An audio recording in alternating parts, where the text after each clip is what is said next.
Philadelphia. I'm Bruce Buffer. It's time for the Anthony Gorgano Show. Good morning! Happy divisional round Thursday to all across the Delaware Valley. This is the Anthony Gargano Show presented by TrueMark Financial Credit Union. TrueMark.com/PHLY to discover the credit union difference. All right, we've reached this divisional round Thursday. All right, we're just a couple days away from the big game, Sunday, 3 o'clock at the Link. This week is so interesting, right? Because I spent the week yesterday talking to a lot of colleagues, national colleagues that I've worked with over the years, and just kind of taking some temperature. So I talked to a couple of big media guys, and it was interesting. The Eagles are reviled. Like Bo brought this up, and Bo's going to join us coming up in about 15 minutes. Bo Wolf from our All Eagles PHLY show, and he brought up leaning into playing the heel. Well, it really is interesting because I was talking to one guy, and I don't want to say it because I didn't tell him that I was going to out him. So he's a big columnist and personality, and you know him. And he's saying to me, I don't know how the Eagles win. I go, what do you mean? He goes, I don't know how they win. I go, they win because they run the ball. They have a great defense. You know, it's old school. He goes, they're ugly. He goes, I hate watching the Eagles play. They're not, he's like, and he right away went to Hurts. Well, Hurts doesn't, you know, you had 39 yards passing in the first half last week. The offense isn't pretty. It's all this stuff. So he's going on all this stuff about how the Eagles are an ugly team. He hates the fans. Everybody hates Philadelphia. They hate the way the Eagles play. They hate the fans. It's so interesting to kind of watch this thing. Like, all of a sudden, I blink, and we're like the dastardly people, like with the ugly product. And I guess you can look at it that way. I don't know. Maybe because we're really close, and obviously, you know, we're biased in this respect, but they play a great brand of football. It's a winning brand. Like, it might be throwback. It may not be Jared Goff to Jameson Williams or Amon-Ra St. Brown, right? Or Gibbs. Like, you know, I get that's a dynamic team, and, you know, Josh Allen and Mahomes and Lamar, and I get it. Like, you know, those teams are dynamic. Barkley, I think, is dynamic, but they don't view the running back in the dynamicism, if you can get that word, if I can actually pronounce it. They don't view that. They view it as this ugly duckling way to win. Even Kay Adams and Gronk. Kay Adams brings up the Gronk on her show and says, how come nobody's talking about the Eagles? How come nobody, and Gronk goes, nobody likes them. This was Gronk saying this. Nobody likes the Eagles, he said. And it kind of crystallized. Here, take a look at it. This is what Gronk said to Kay Adams.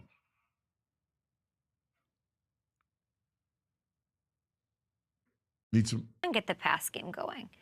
I'm trying to figure out, like, why don't we collectively, why aren't we all like not just you, not me, like, why aren't we all like, yeah, the Eagles are going to roll over the Rams, they're going to give the Lions hell, and they're going to go take on the Chiefs on the other side, or the Bills, or the Ravens. Like, is it like a lack of trust in, not asking you, but, like, is it like Jalen Hurts has something to prove, the guy who put up 500 yards in the Super Bowl against the Chiefs?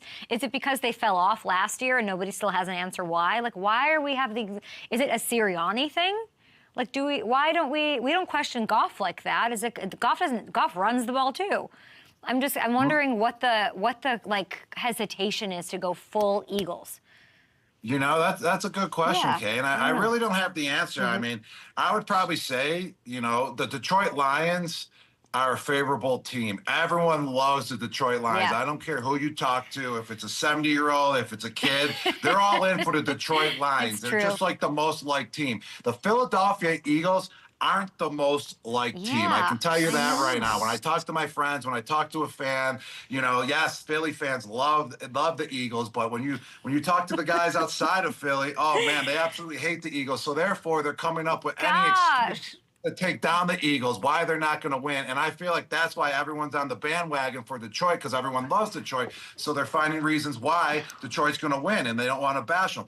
Philly, on the opposite hand, a lot of people don't like the Eagles out there. I think you might be right.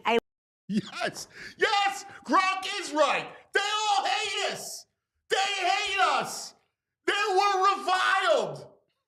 They don't like us. And we don't care. Right? It is unbelievable.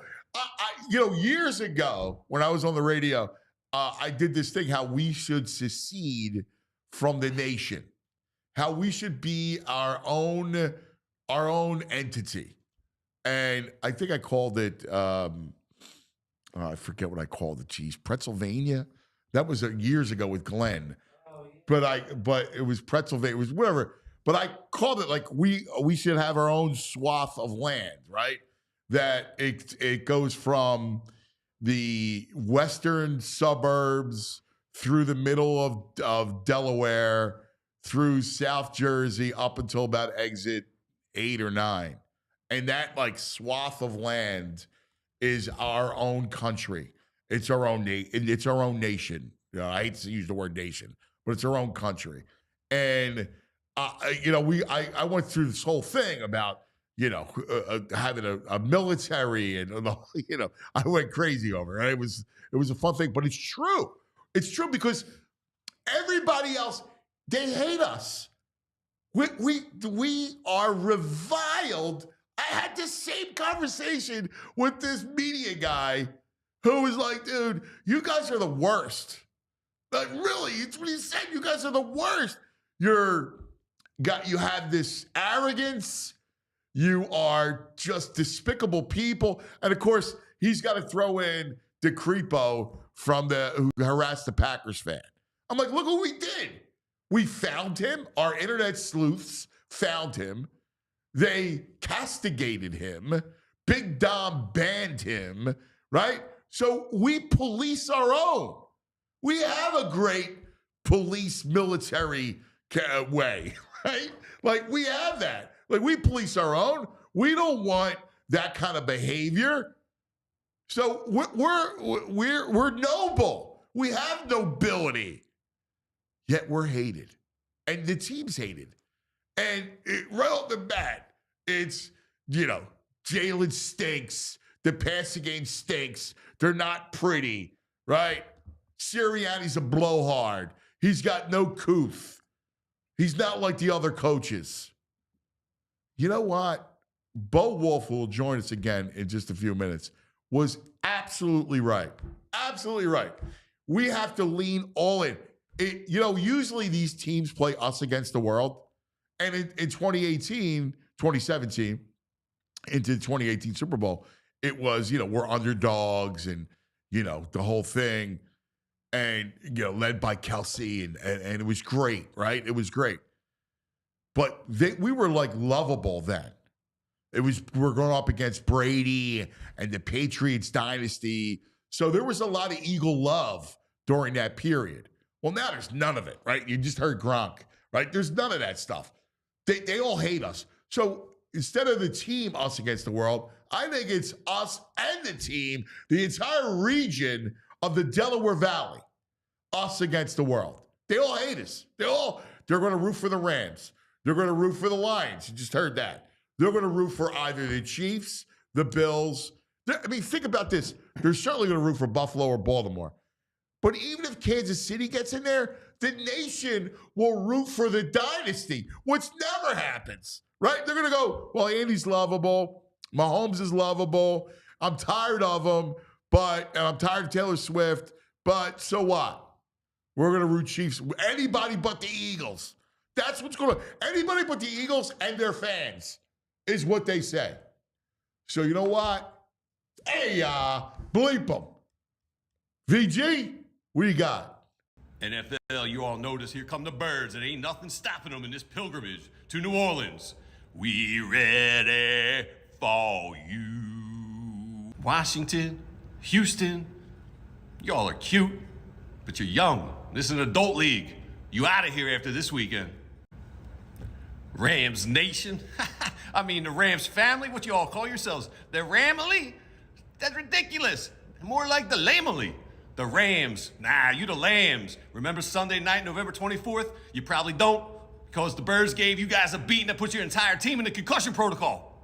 Buffalo, Bills Mafia, you morbidly obese rednecks of the North. Look at us, we break tables. The only thing more dreary than your city is your team's championship game record. You might as well lose to the Ravens and save yourself the disappointment. Baltimore, crabs. We get it, you like crabs. The namesake food of your city is also the name of an STD. That ain't rush hour traffic you see every day. That's people simultaneously trying to flee your city, just like Natty Bo, your beer brewery, did. We beat you all once. And you and your decrepit kicker, they don't want no more smoke from the Birds. The Chiefs. Yeah, the Chiefs are hard to beat because the Chiefs got the 12th man, the referee. They doing everything they can to get Chiefs into that Super Bowl so those Swifties all tune in and watch it. People more interested in watching the tight end's girlfriend than that offense, which is more boring than Navy's. Yo, barbecue, Carolina, way better. Three-peat, I smell a defeat. So you're all on notice. The four Paisan horsemen, Big Dom, Fangio, Sirianni, Calcaterra.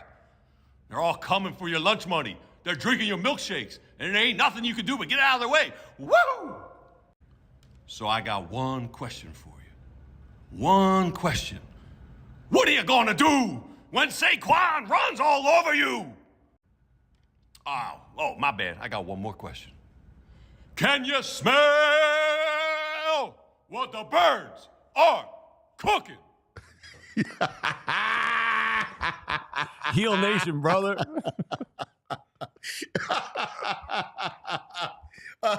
That's right, Joey. Clap, Joey. Oh, my God. That was fabulous. Crabs, also an STD. Dude, it makes no sense, man. We're doing everything that's football. Defense, hard-nosed physicality, running the game. Right? Like, yes. All that stuff. It's amazing how the whole nation is just against us. And I tell you, I was talking to a buddy of mine who I referenced, and he's like, dude, you guys are insufferable. Right? The team's not good. I'm like, what do you mean they're not good? They're great. like they're a great team. They don't lose.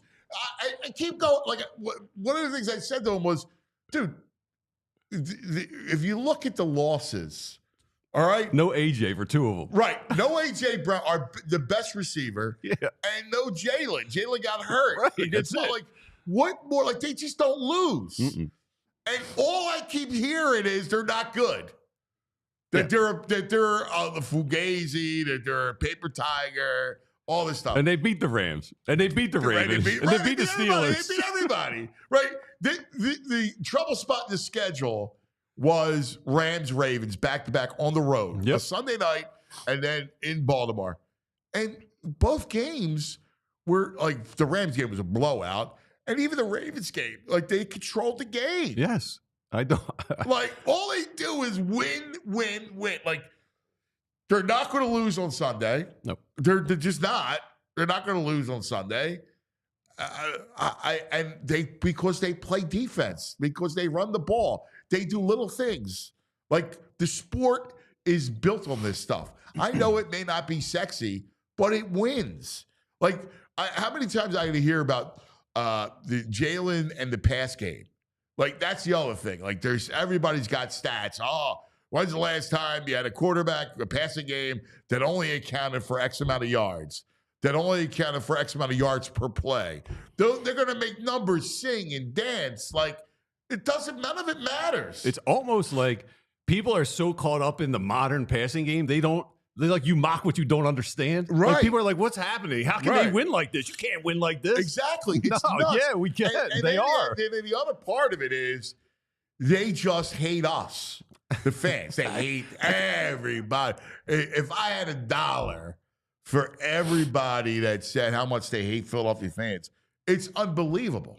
Which also makes no sense because if you meet anyone, I go to a lot of pubs, man. I go like Khyber Pass, Tourist City Central.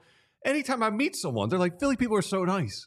We get here, we hear all these terrible things. Y'all are so nice when we get here. I mean, what that dude did on Sunday. That guy's a scumbag. Right. It was horrible, right? It was horrible. Provoked or not, he's a scumbag. But here's the point. That we policed it. Yes. Right? Yes. We policed it. Yeah. We found his identity. We shamed him. Yeah. Right? Lost his job. Right. Can't go back to games. We policed it. Yeah. Right? Like, so, that behavior is not to be tolerated. Yep. And that came from the internal of the fans. Yeah. Like, so I don't know, like, where are we dastardly? I'm saying, Bo is right. What is our great sin? What is our great sin? Is it this passion? A sin of, well, yes. Is it that of where people are just jealous? They can't imagine. Philly's got one of the best food scenes going on, good beer scene. Our sports what they're jealous are good. of? You know what they're jealous of? We have you said passion, and it's the truth. Like, we have this thing where we care so deeply that that is foreign to most fans. As much as they call themselves fanatics, they're not like we are. We live it. It's part of our daily life. Our children sing the fight song at schools, right? Yeah. We live it as a community. Yeah, I used to love it when you'd have the schools call in. We're gonna have it tomorrow, or either tomorrow or next week. In fact, I was just on the phone trying to set that up, which I love. Yeah, because it's like indoctrinating the youth. Yeah, right. Like, we love that part of it. All right, lots to do today. Can we just go all in? Let's go with bully style. Let's get Schultz out here. Let's get all the Flyers, the old bullies, and let's lean into this physicality. Everyone hates us. Let's beat up on the league. All right, I'll tell you what. That'll be our theme for next week. After the victory, we'll get Schultze on. He'll love it. We'll get all the bullies on. Yes. We'll get Rick Mahorn, right? Right. We'll get them all on. We'll get everybody from Philadelphia all next week. It'll be all this celebration. is genius by Bo Wolf. Right. It really is. It's fantastic stuff. Pat McClune, my man from the editor's desk, will join us to go through the headlines of the week. Dan Klecko, a man who knows about Super Bowls, will join us. I love Danny. One of my favorites at 10 o'clock, 10:30. Baldy to X and O, everything from the weekend. So we got a lot of great stuff. We're going to get to Bo coming up in just a moment. But first, let's tell you about some of our partners, shall we? Let's talk about Golden Nugget Jewelers. Valentine's Day around the corner. Heart time. All right, you got to get gifts. Hearts, not just candy. You got to get jewelry. That means diamond earrings, diamond pendants, all the great stuff, rings, maybe even the engagement ring. Like, you met your girl, you want to pop the question, I got a guy, your own. Got to go see him. He's one of the best, all right? Go check him out. He's going to walk you through the whole process from picking out one of the endless supply of certified diamonds that he has to the settings, Viraggio, to Corey, all the great designers. He's going to put it together. He's going to do it within your budget to make you feel great about this big purchase of your life. So go see Golden Nugget Jewelers right in the heart of Jewelers Row in Center City. We love Center City. I love Center City. Right over there, all right? So check it out, goldennuggetjewelers.com. Golden Nugget Jewelers, where Philly gets engaged. You know what else we have in Philadelphia? What? Incredible doctors. Yeah, we do. Right? We have incredible medical scene in Philadelphia, like Rothman Orthopedics. Your joints aching, your hands cramping, your back out of whack. Rothman's got you at Rothman Orthopedics. Practicing specialized care has been their passion for over 50 years. Their mission, high quality, compassionate, and affordable care rooted in research leading to new treatments, better outcome. Listen, each Rothman doctor is laser focused on their own specialty, right? A hip, knee, spine, you name it. They have a team for each body part right here in our backyard, so you can root for our teams like no other fans in the country, okay? They're Rothman Orthopedics. They specialize in you. Make sure you go to rothmanortho.com/PHLY. Rothman Orthopedics, specialized in orthopedics and you. All right, joining us now, brought to us by the great people at Montco, yes, Valley Forge Tourism. Yeah, we love our Valley Forge Tourism, and speaking of beauty, is our man Bo Wolf, who was the first to identify this, and he is spot on.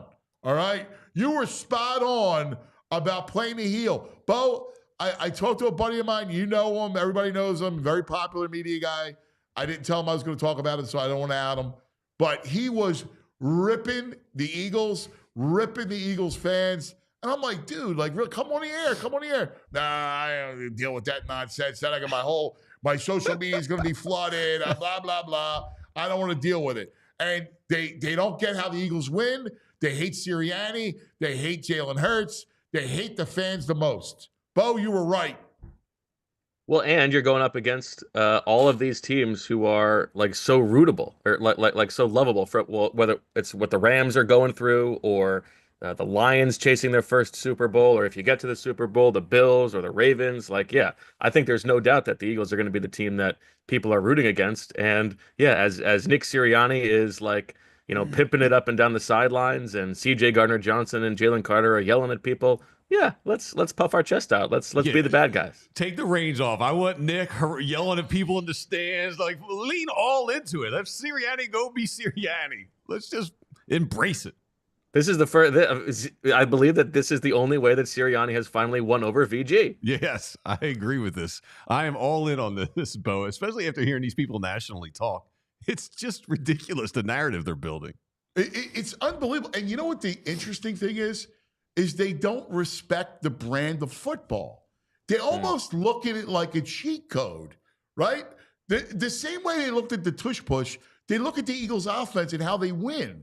And all I'm thinking is, this is the basic tenets of the sport. This is the soul of the sport. Blocking, tackling, running the football. This is football, all right? This is what the sport was built on. And even in addition to that, like you already talked about it. It's the teams that they've beaten this year. Like, there was something that was making the rounds about, like, nobody has proved they can stop this Ravens offense. What are we talking about? The Eagles did it like 2 months ago. Everybody just forgets that game. So yeah. Now listen, I'm not saying that they are definitely going to the Super Bowl or even definitely going to win this weekend, because anything can happen. And if the passing game for the Eagles isn't up to snuff, they could get pipped. But yeah, I mean, they have proven that they are absolutely one of the best teams in football this year. Yeah, and again, it's the brand in which they play. I mean, I think that's what is throwing people, analysts and national people, for a loop. It's because it's not a dynamic brand of football, right? Like the Lions have that beautiful, because even though they run the ball, they have the beauty backs, right? The Gibbs and then they play action to St. Brown and Jamison Williams. So, and they play in that with the colors. It's like they fall into that move, or it's, Lamar or Josh Allen or Mahomes. It's the quarterbacks. It's the quarterbacks, right? And I think it's probably fair for the national perspective. It's a quarterbacks league, right? I think if you were stack ranking the 8 quarterbacks still left, there's a good chance that Jalen Hurts would be number 8 for most people, right? Yeah. And so that's a reason to be skeptical.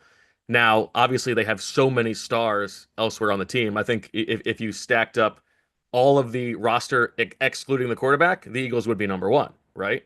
Given the talent that they have elsewhere. So it's an interesting dynamic. It reminds me a little bit of and speaking of like bully ball, those championship Pistons teams. Yes. From, right? Like Great where call. they didn't have the best player in the league, but they had the best team in the league, and they were beating people up.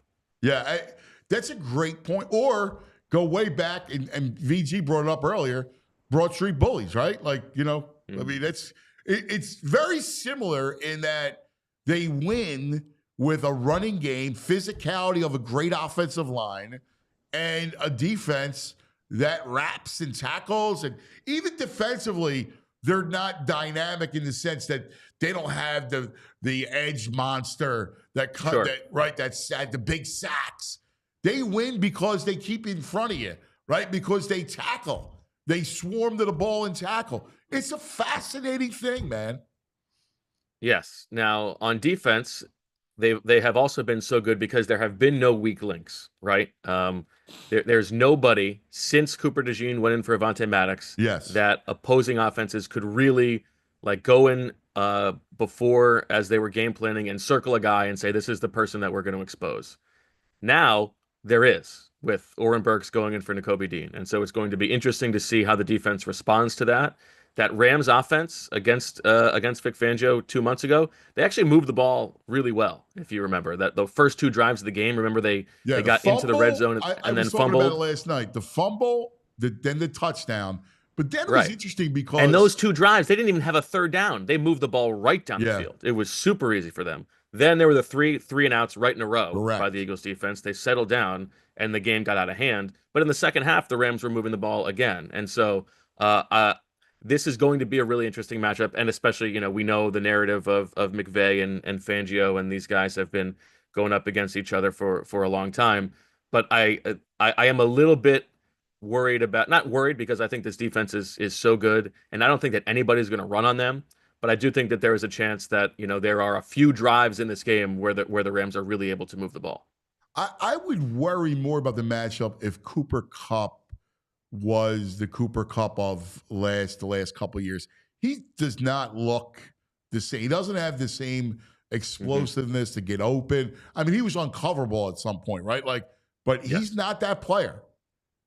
I think that's right, and you sort of saw it in the way that the Rams played last week. I was texting with Jordan Rodriguez, who covers the Rams for The Athletic, so well, and that team, they played like a bunch of 12 personnel last week, and you know that McVay is all about 11 personnel, right? Yeah. Like that's all they ever do.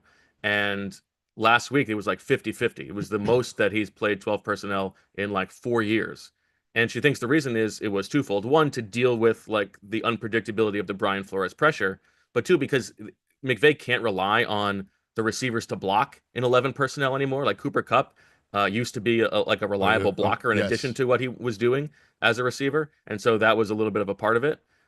So it'll be interesting to see if that was more Flores based or if we're going to see it again this week against Fangio. Your point, there was a couple. They had, I think, 2 or 3 flags by receivers holding. They couldn't hold their blocks in that game, which actually made them stall on a couple drives. It's a great point. I don't think their offense is as dynamic as I think we think it is without Kupp. I mean, I like Kyron Williams, but Kyron Williams isn't bar. He's a B back. He's good.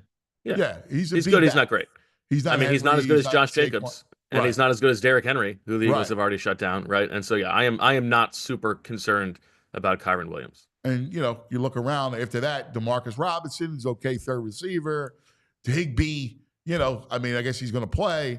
I don't know. I mean, I'm a little underwhelmed by how great Stafford can sling it, but even and Nakua is awesome. Okay. Nakua is a top 5 wide receiver. Like that is a real concern. But I think that the Eagles, as much as any defense in the league, can be suited to handle him. I'm with you. Hey, Bo, have you talking to that guy? Kupp was injured earlier in the year.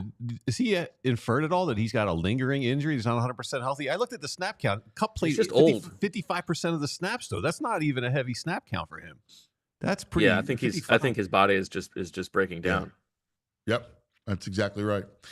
Bo, great stuff, my brother. As always, what's on tap today? 2:00.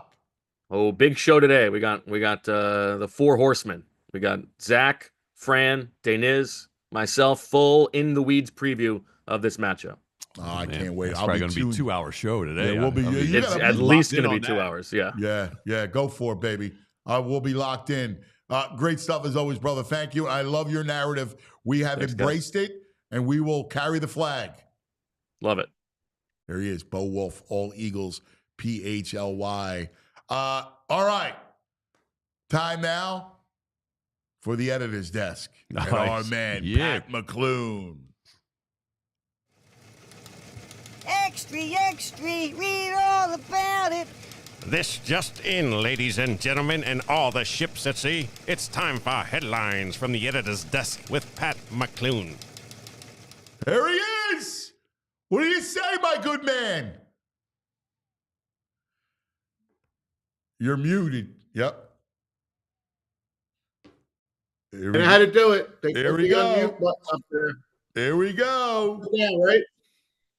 So I'm dying at you as a true Philadelphian and a Philadelphia historian.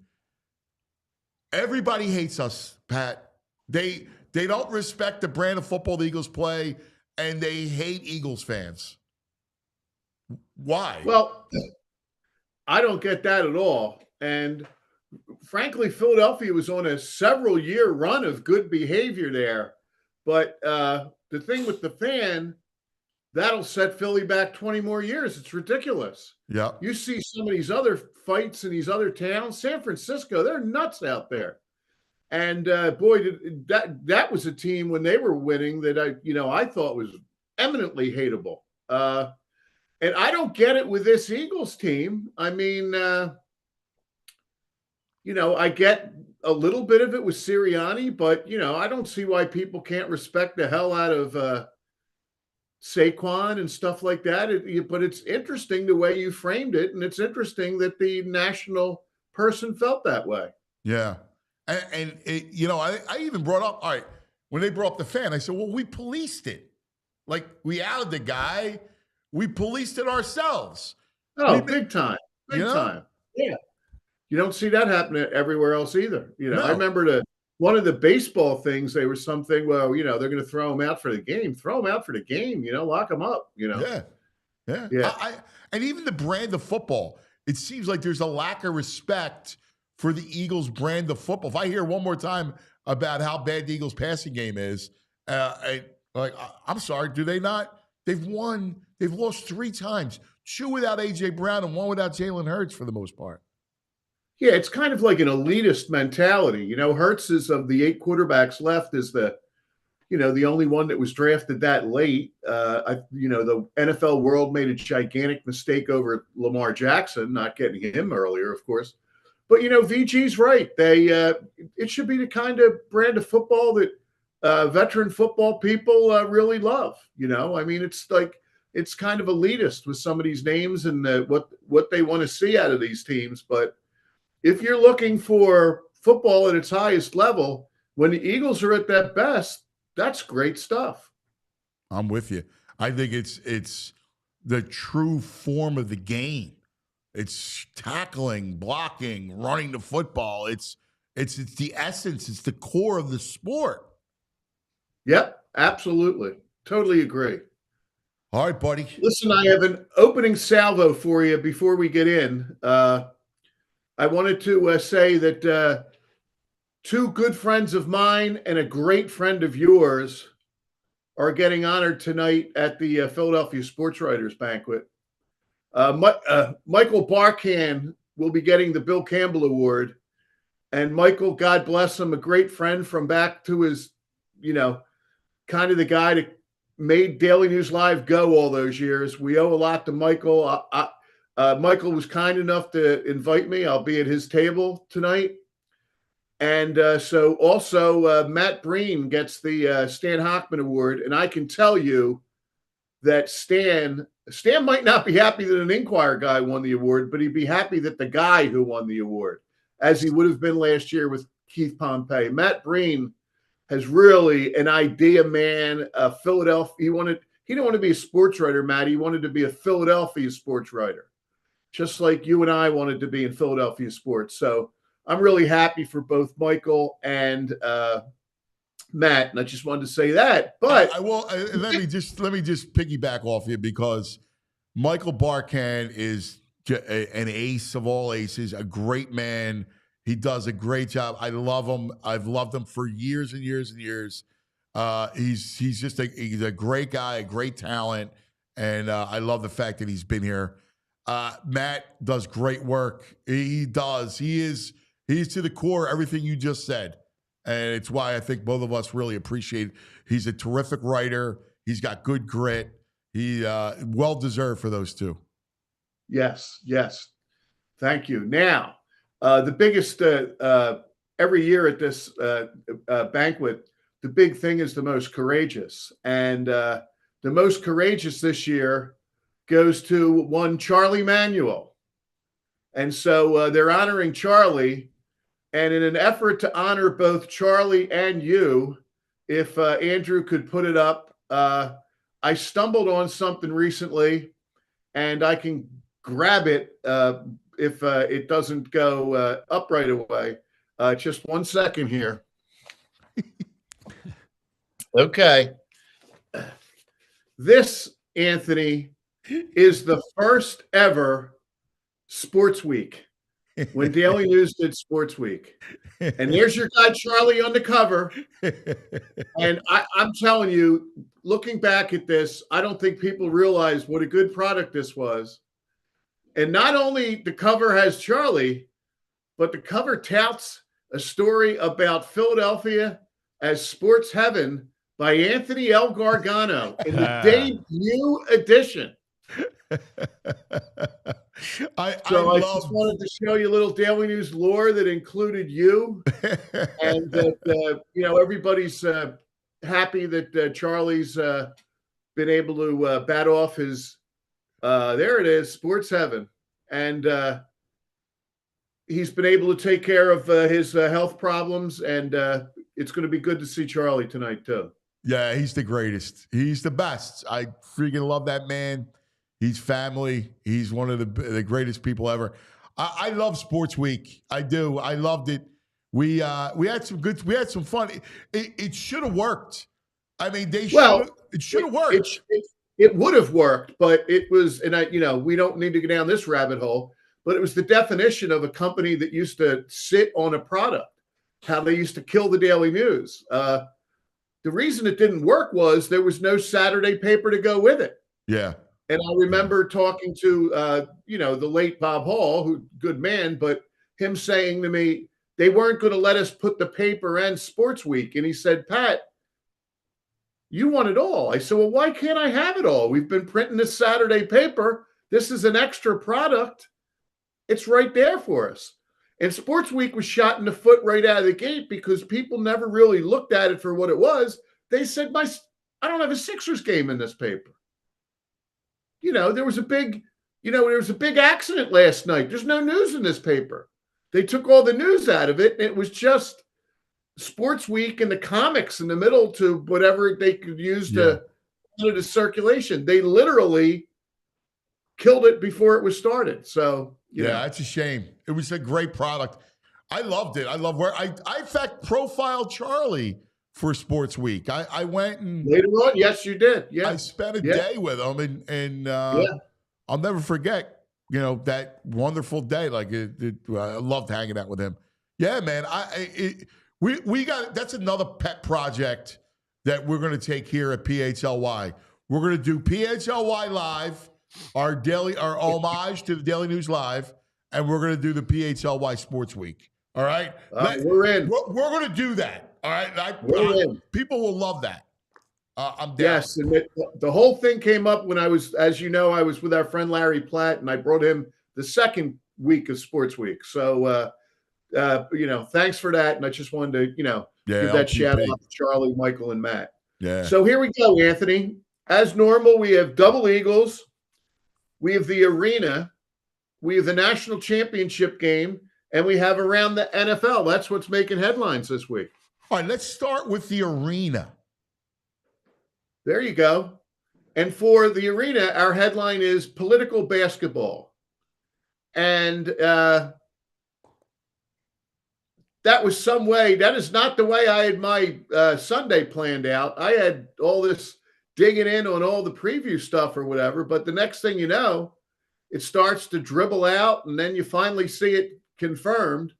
That is the special section. It's a shame I couldn't get the color. It didn't reproduce right. It's great in color. It's got a blue cover, but that's the cover we did for the opening of what was the Coors State Center. I didn't realize that was blue with a view. And the arena went from the Coors Center. I believe I've got this right. It went from the Coors State Center to the Wachovia Center to the First Union Center to now the Wells Fargo Center. And it speaks to one of the things we've talked about before is it's amazing that these arenas have such short shelf lives. It's I unreal. mean, Yeah. there's some of the stuff about sports and the money and the salary.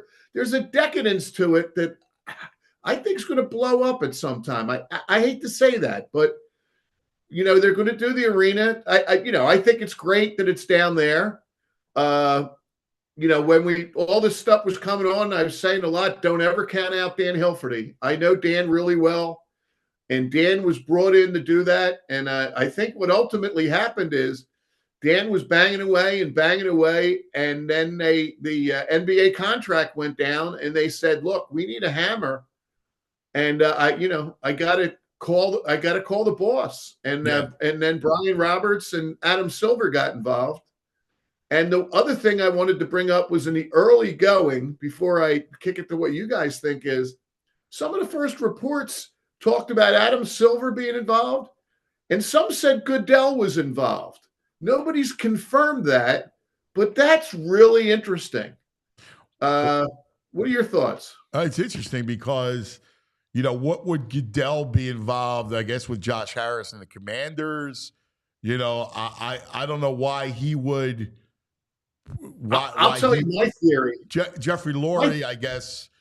Yes, I think the long game is the thing you don't want, and I wouldn't want either. But I think the long game here is that Jeff Lurie has his eyes on closing the stadium, putting a roof on the link, or maybe building another one. Yeah.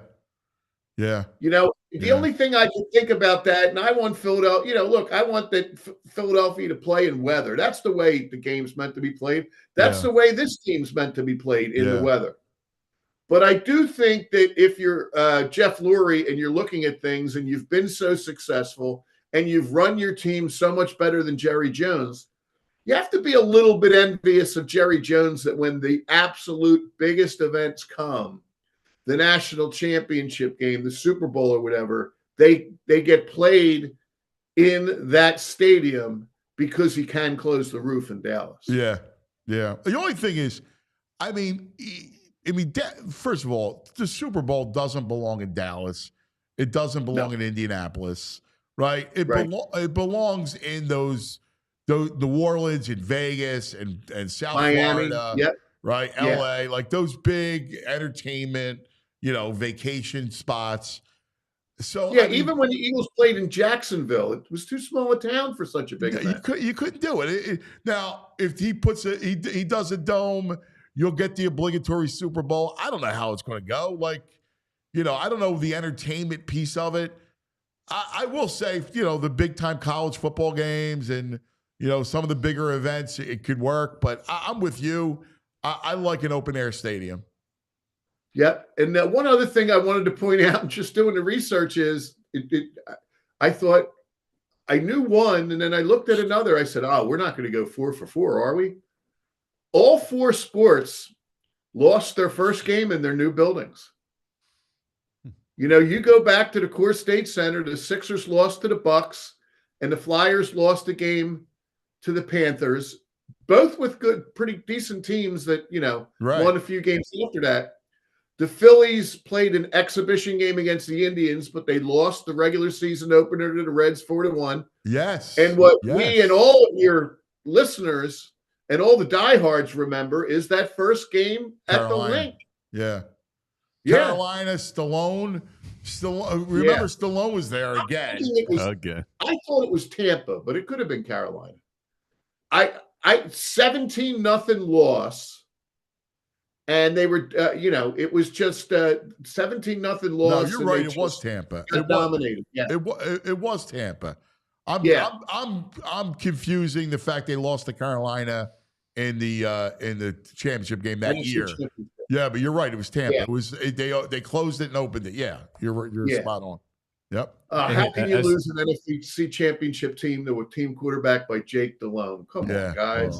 That was a bad one. Bad one. That was a bad one. But the whole thing will be, it'll be interesting. And, we'll see where this all goes. I will say this stuff about the arena. Now that a lot of people will privately finance stuff, it goes to show that money in corporations are bigger than local government if they've got the money, because I'm really rooting for Mayor Parker. I think she's doing some nice things. but this thing just kind of rolled real fast and stuff, and it was kind of inevitable, what the city council's role was in this thing. Yeah, it's well above their pay grade, this decision. Yeah.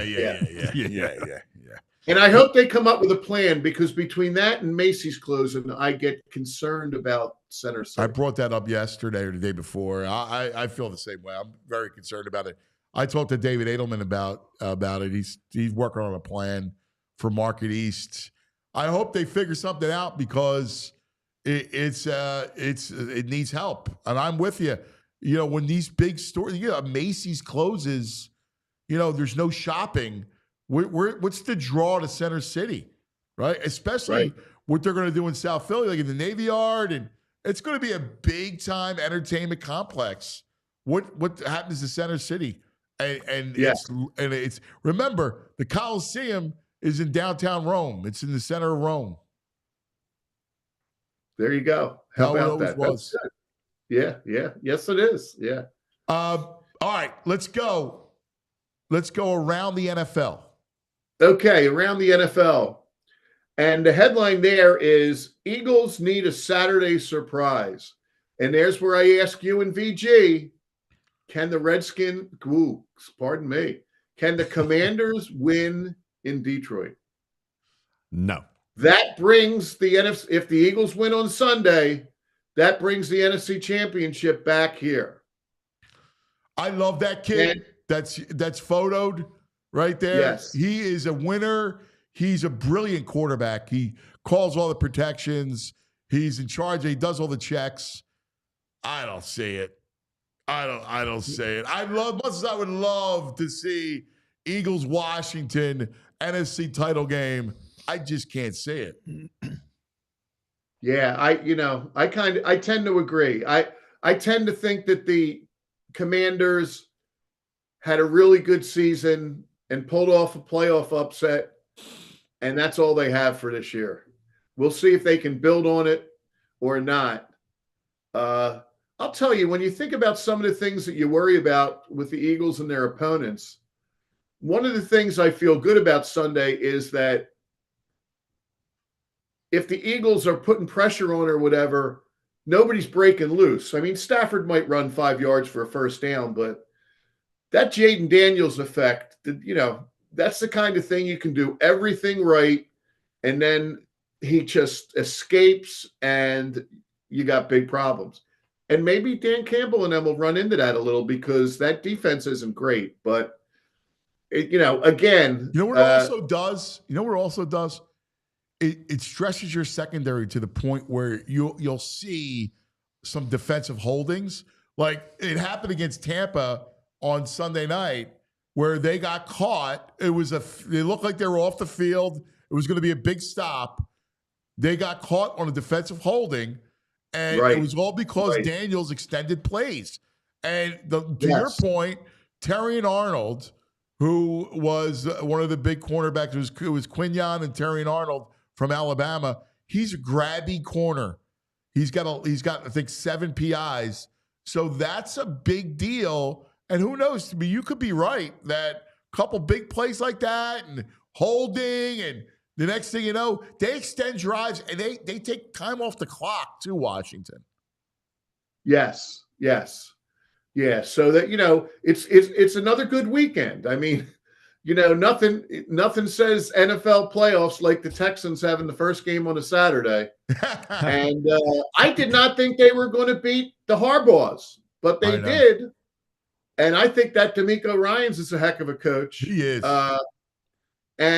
But I don't see that. But the other thing this weekend is, last weekend was great. The Eagles win, and now you can dig in and look at Tampa Bay, the Commanders, and the Monday night game, and what's next. And this week, if we get what we want at 3:00 against the Rams, then you get that clash at night. Wow. Oh, that's a good one. That's a really good one. Ravens-Bills is a really good game. Yeah, that's a great one. Anything could happen there. Yeah. The Bills could blow them out. The Ravens could blow them out. That could come down to the last play.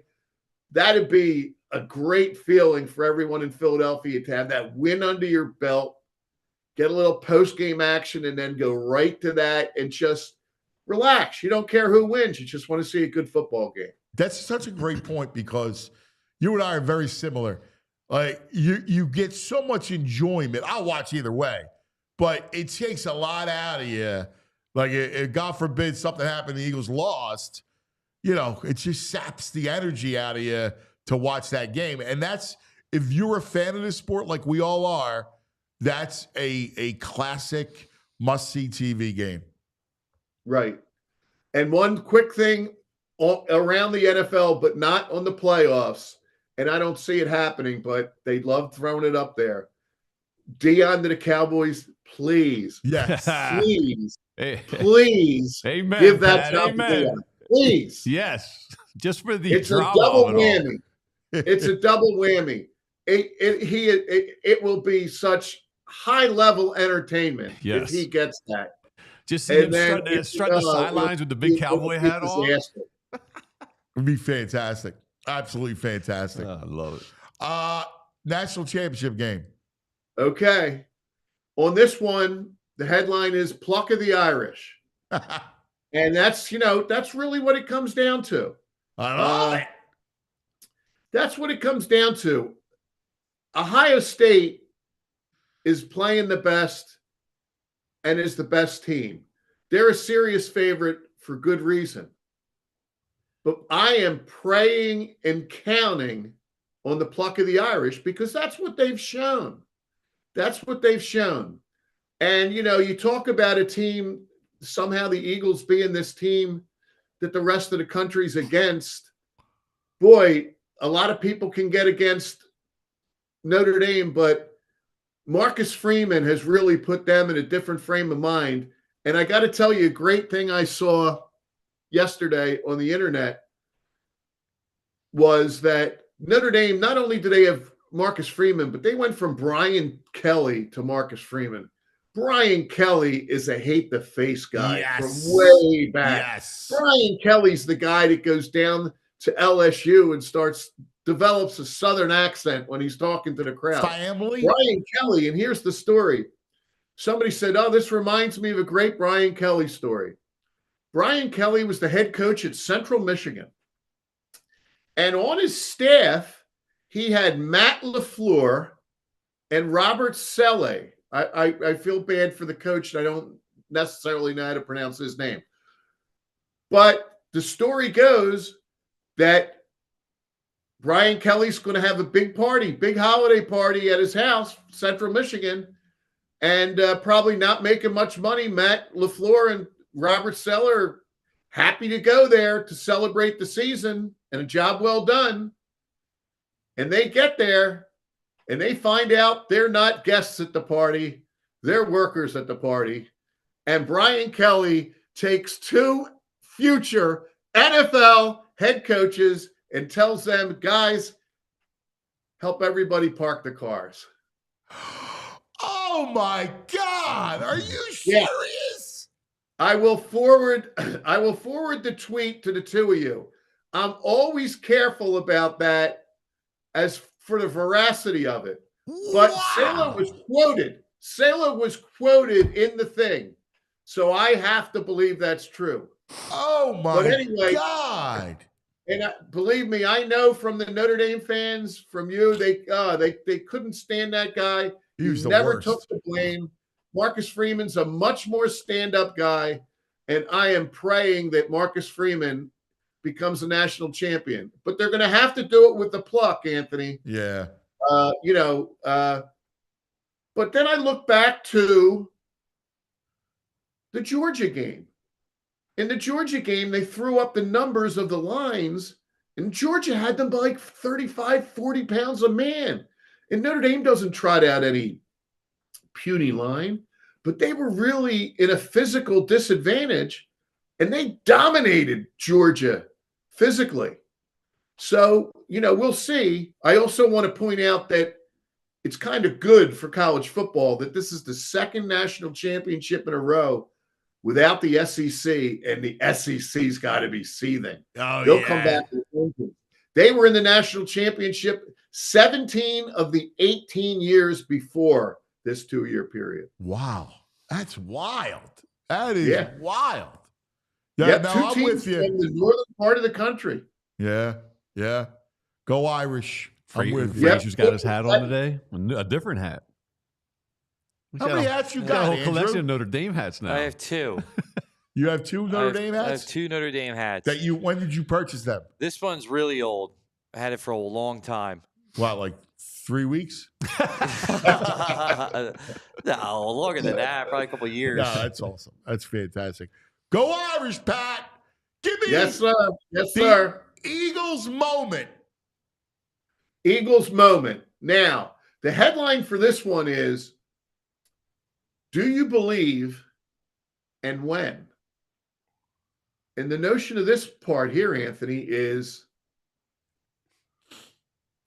do you think first of all, you have to believe, and I do. I'm with Baldy. I think the Eagles are the best team in the league.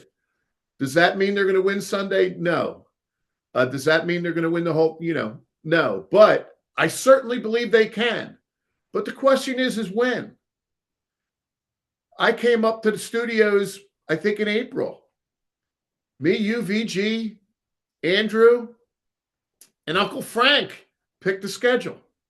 And I think we were looking at a 10-6, 11-5. We were all around there. But when did you believe? Because there's levels of it. And I'll kind of set the levels. And I'd love to hear what you and VG have to say. When we were making those picks, that was a team that was scary what happened at the last of the year. That was a total collapse.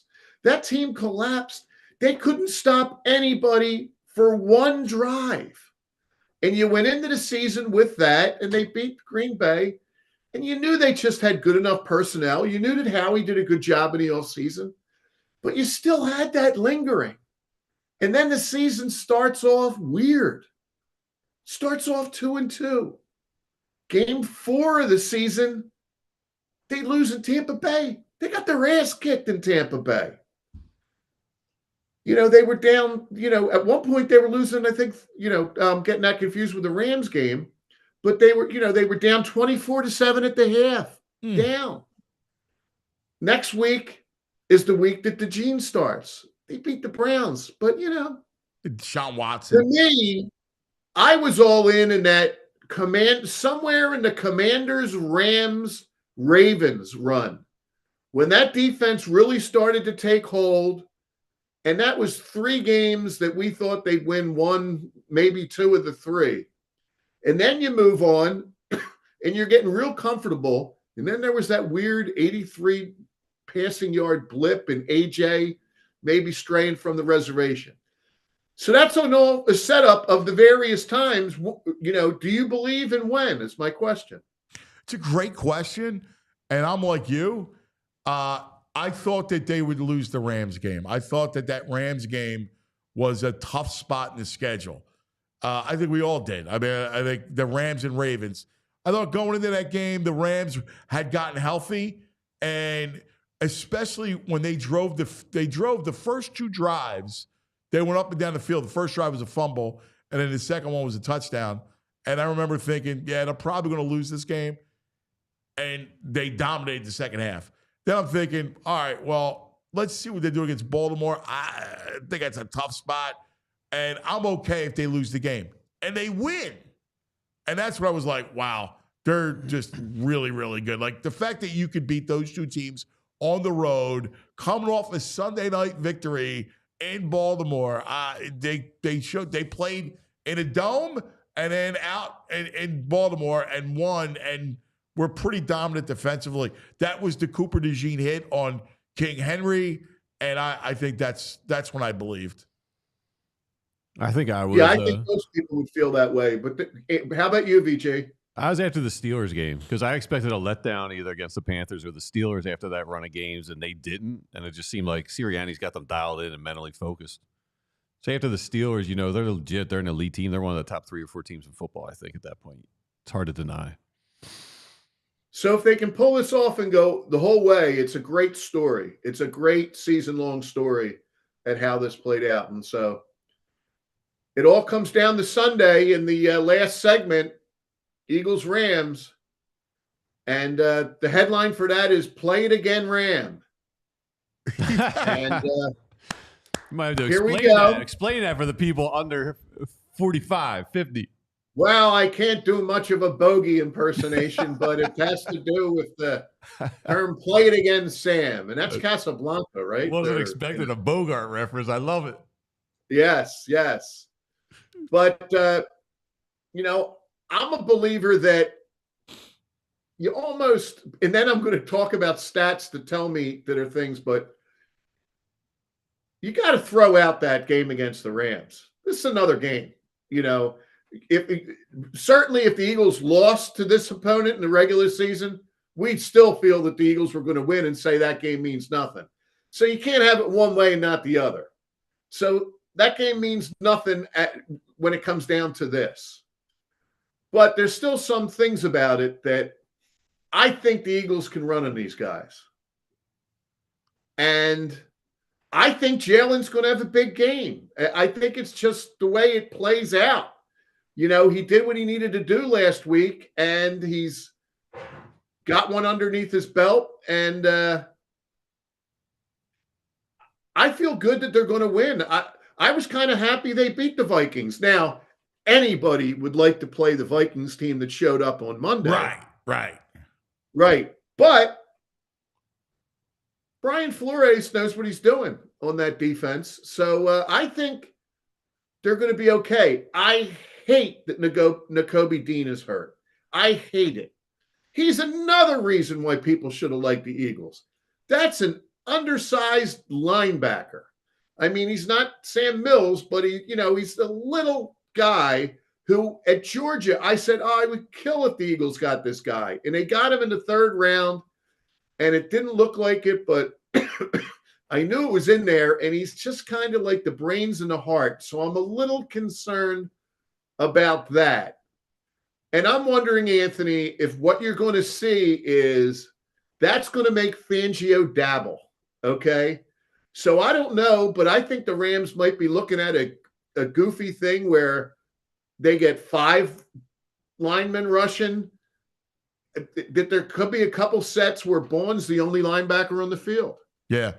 I can see him putting another D-back out there. Another guy, hard-nosed guy, but scares me, is Maddox. I hope Maddox isn't on the field too much. But, I just think that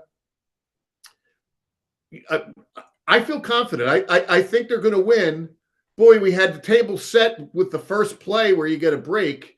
It might be like last game where the Rams get a little lead, but I feel confident they're going to do it. It's funny.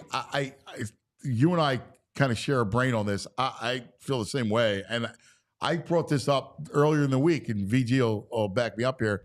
I think Hurts has a big game. I do.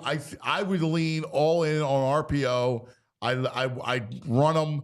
I do tempo. I do RPO play action. That's when he's at his best. That's when he has a rhythm. I would go all in on that.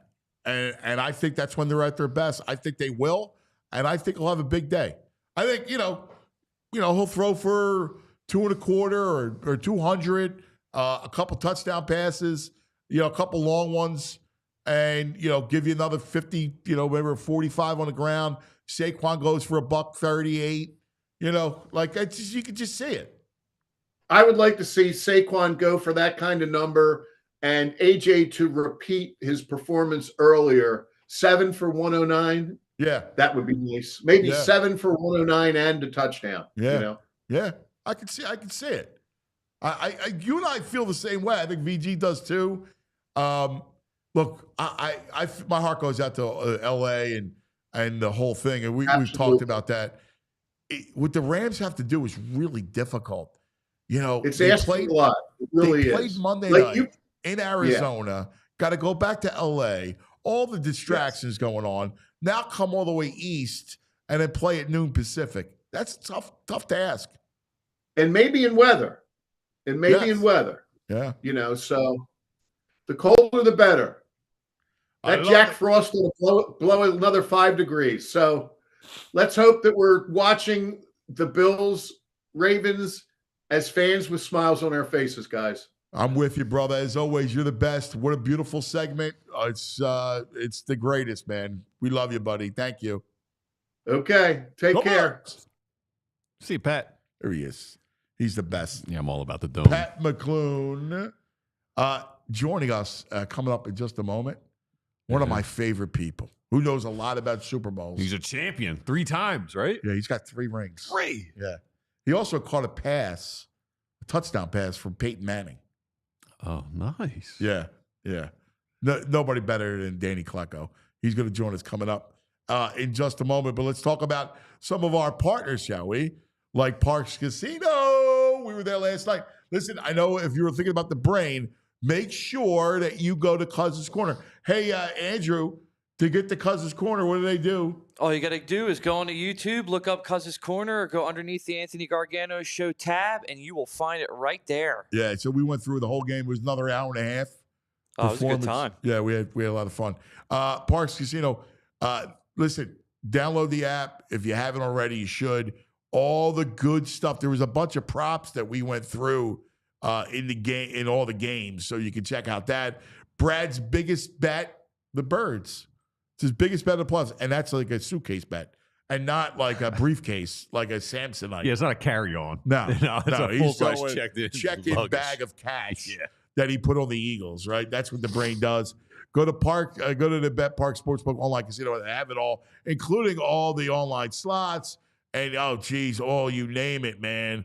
The everything, the blackjack, they have it all, man. The real live dealers for roulette and craps. Baccarat, they got it all. You do that. Blackjack. I mean, all that stuff. In fact, they have a new promotion, too, that if you're down in the first 24 hours, that you get up to $1,000 casino bonus back. You can check it out. BetParks.com has all the details. But all the games, man, the Holy Quintet, the 4 NFL games, the college national championship game Monday night is right there to have some fun. And then hoops, hockey, golf, you name it. BetParks.com has all the details. You got to be 21. You got to be PA, New Jersey, Michigan, Ohio, Maryland. If you have a gambling problem, please call 1-800-GAMBLER. Also, if it's this weekend and you're thinking about, you're going to be watching games, you're not going to want to cook, all right? You're going to want to do what? Primos. That's right. Primo Hoagies. This is it. It's on a Holy Quintet weekend. You want Primos. That's how you don't flub your guests, right? You're going to have all your buddies over, all friends and family, right? You get the Primos. People love it. It's a joy. And they do the great hoagie trays, right? Where you can tell them what you want to whack up. The Italian, the classic ham, the turkey. A little roast beef in there, maybe. Whatever you want. They'll whack up whatever you want. And the bite-sized pieces of goodness, all right? All made on that incredible bread, baked in store every couple hours. It's the best. Primo hoagies made with the finest human meats and cheeses.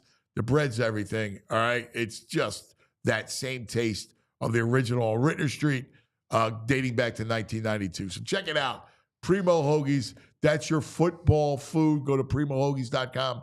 You'll say what I always say. It's not just a hoagie. It's a Primo. This portion of the program brought to you by Rite Aid. All right, go to riteaid.com for the store and pharmacy nearest you. Now, without further ado, one of my favorite people, a tremendous football man. All right, great dad. He's my good man. Temple, of course. Danny Klecko. What's up, brother? Hey, buddy. What's going on, pal? He's in his office. Look at him. He looks great. Look at this. I'm a businessman. He looks like he's a big businessman. He must be doing moving real estate. He is a big insurance. Just insurance. Nice. He is a big businessman. Are you kidding me? If you need insurance, all right. Yeah, man. My auto insurance is going up every year. He does. You do auto? No. To tell him what you do. For companies, not people. No. He don't even mess with my money. No. It's big companies. He's got huge companies. Yeah. He's a big business. He's a huge business guy. He should be coaching, to be honest with you. And he is coaching Paul VI. Oh yeah. Yeah. And he's great. The kids love him. But you should be in the NFL or college, dude. You know that. Well, look, I got you. Look, we got an opening up in New England. Maybe I could talk to a guy I know. By the way, Hey, you may have someone putting a staff together soon. I do have somebody that could be putting together a staff. I think you would be a natural, dude. A natural. How long have I told you that? You have, since I've been, coaching in 7th grade or whatever it was with our boys. But yeah, look, I got 2 more years of at least high school. I gotta get my Nate through high school, and then I'll see what's out there. Yeah, well, we got to make that happen. I got to pick your brain. It's a huge weekend, all right? And obviously, starting with the Eagles and starting with the Birds, did you expect this? You look at this team and how they're built. Great, tackling team, defensively they're among the tops in the league. Saquon, obviously. Did you expect this, Danny? No, I'll be honest. I wasn't a huge fan of the Fangio move. Like I didn't know if it was going to work with this defense. I've been completely wrong. I have been completely wrong. He's put in a great scheme. He's really fit this team well. Of course, we didn't know Saquon was going to be this, right? Like you didn't know he was going to rush for 2,000, have a chance to go for the record and everything. We didn't know that. So look, about halfway through the season, you could see it coming. And I was with you guys. I mean, look, I thought going into last weekend they were going to roll to the Super Bowl. I really did. Now I went down to the game Sunday. Look, Green Bay's a well-coached team, right? They do things the right way, but I thought they were going to roll through Green Bay. So I was a little shocked. But to be honest with you, I didn't think the Eagles were going to be this good this year. Yeah, and just it's funny, they don't get the respect of the other, the Lions, Ravens, Bills, Chiefs. They'll talk about the Eagles passing game and the problems, the issues with that. It's a weird phenomenon, but they do things, and I think you can appreciate it. They tackle. They have the best offensive line, right? They run the ball. They're physical. You can't get them in 4th and short because they'll pick that up. They play. They're never behind the chains. They're the bully, right? They have become the bully, and you've heard Sirianni. They've preached that, right? I think it was when they went to play Pittsburgh. That's what Pittsburgh's always known for, and they said they were going to try and bully Eagles, and Sirianni said, no, go show them why we're the bullies. And that's exactly what they're built like. I mean, they have the best O-line in football. Like you said, they run to the ball, they tackle, they hit, they're in your face. That's the kind of team they are. Now, I think they don't get the respect as, I don't know if it's fatigue, and I think Hurts has something to do with it too. But, you look at Detroit's a feel-good story. Kansas City has the best player on the planet. Baltimore has probably the 3-time MVP, and everybody's sweetheart is Josh Allen. So I think that's why you hear about those teams more, when really Philly's just been lurking in the background, just being the best team in the league, maybe. Is there a similarity? I mean, obviously, Tom Brady aside, but you played on that Dynasty Patriots team, and other than Tom, I mean, it was a pretty hard scrabble team, and all you guys did was win and dominate and just play football. I think we're built very similar, actually. I mean, look, good cornerback play, good front 7 play. I think we probably had better defensive linemen, probably, but better linebackers. But I mean, Bond's playing out of his mind. But it was very similar type team. Just win by any means necessary, whether it was running, whether it was throwing.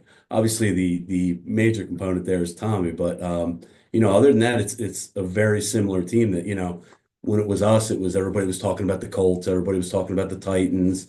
So it is a similar feel for sure. How do you see Sunday Rams?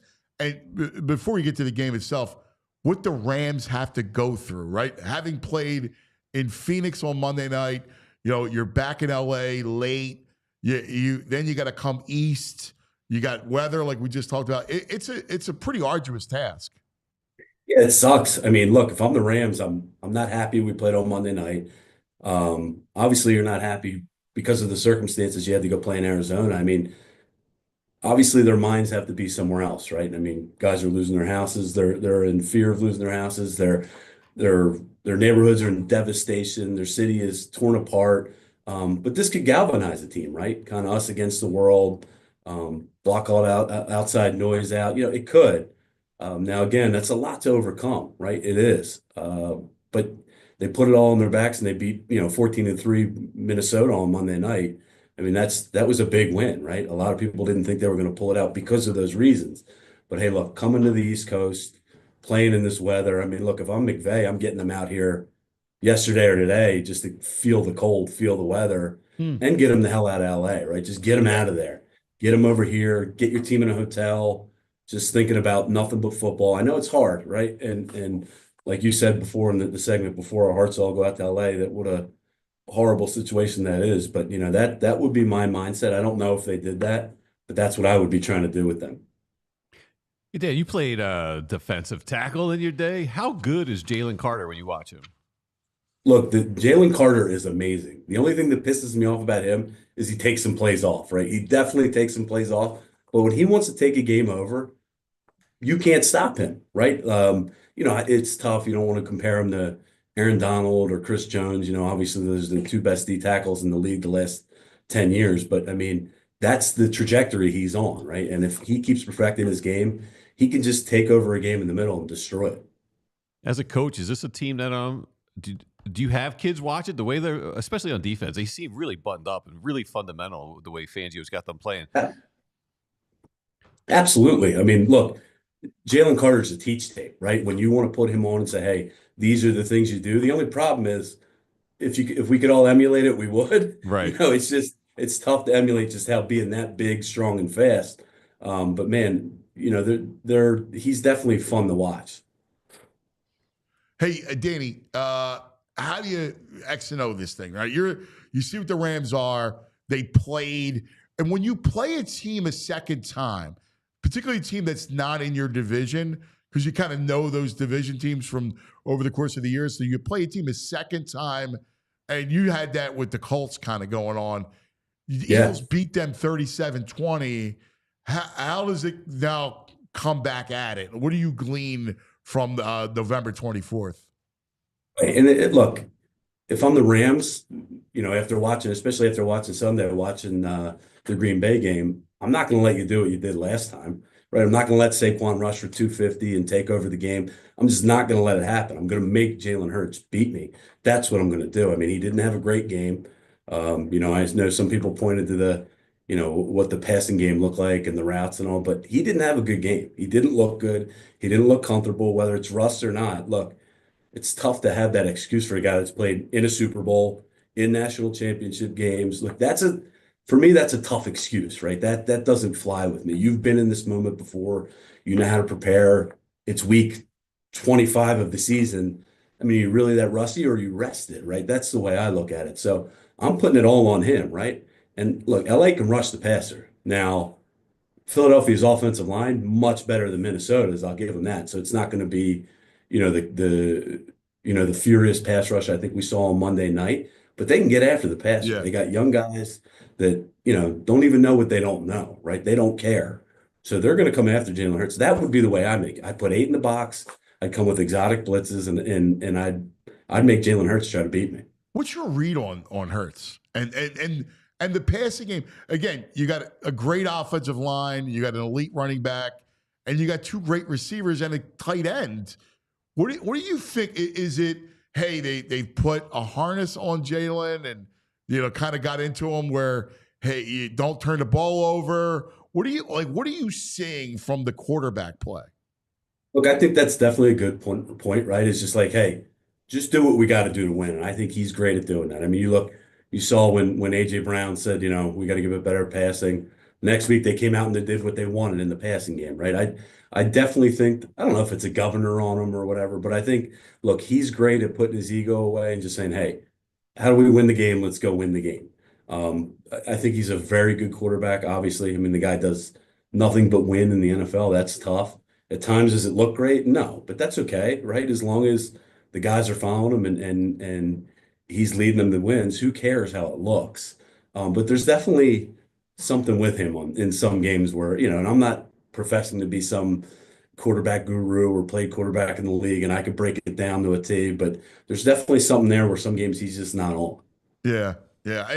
It'll be interesting because if they win Sunday, which we all expect that to happen, against Detroit, now you're going to lean into your run game, obviously, to try to keep Detroit off the field. But you figure he's going to have to make some plays down the field against the Lions because you got to think that points are going. You're going to need them. Yeah, they're going to score, right? That's what's going to happen. But look, you got to get through this game first, right? Yeah. Again, we talk about LA being that galvanized team, the team that nobody's going to pick them to win this game, right? Coming here in sub-freezing temperatures, coming from LA. But look, if you're not getting to the quarterback and you're not rattling up Stafford, which is a place where, Philly's not great, right? They're not great at rushing the passer right now. I know they looked okay against Green Bay doing it, but they're not, they're not like they're not going to hit the quarterback every play. They're not that type of pass rushing team. Yeah, Green Bay also lost Jenkins, their best interior lineman, too, and that was right, exactly. So, I mean, look, if you let Stafford get hot, it'll be a problem. Yeah, it's interesting. Offensively, I would lean it all the way in on the RPO game. It feels like that's Jalen's sweet spot. You get a little tempo going. You can run some RPO play action. That's when he sees the field. There's not a lot of pressure. He can kind of improvise a little bit. And it seems to work. He gets into a rhythm that way. Well, it puts so much stress on the defense too, right? When you don't know where it's coming, where it's going.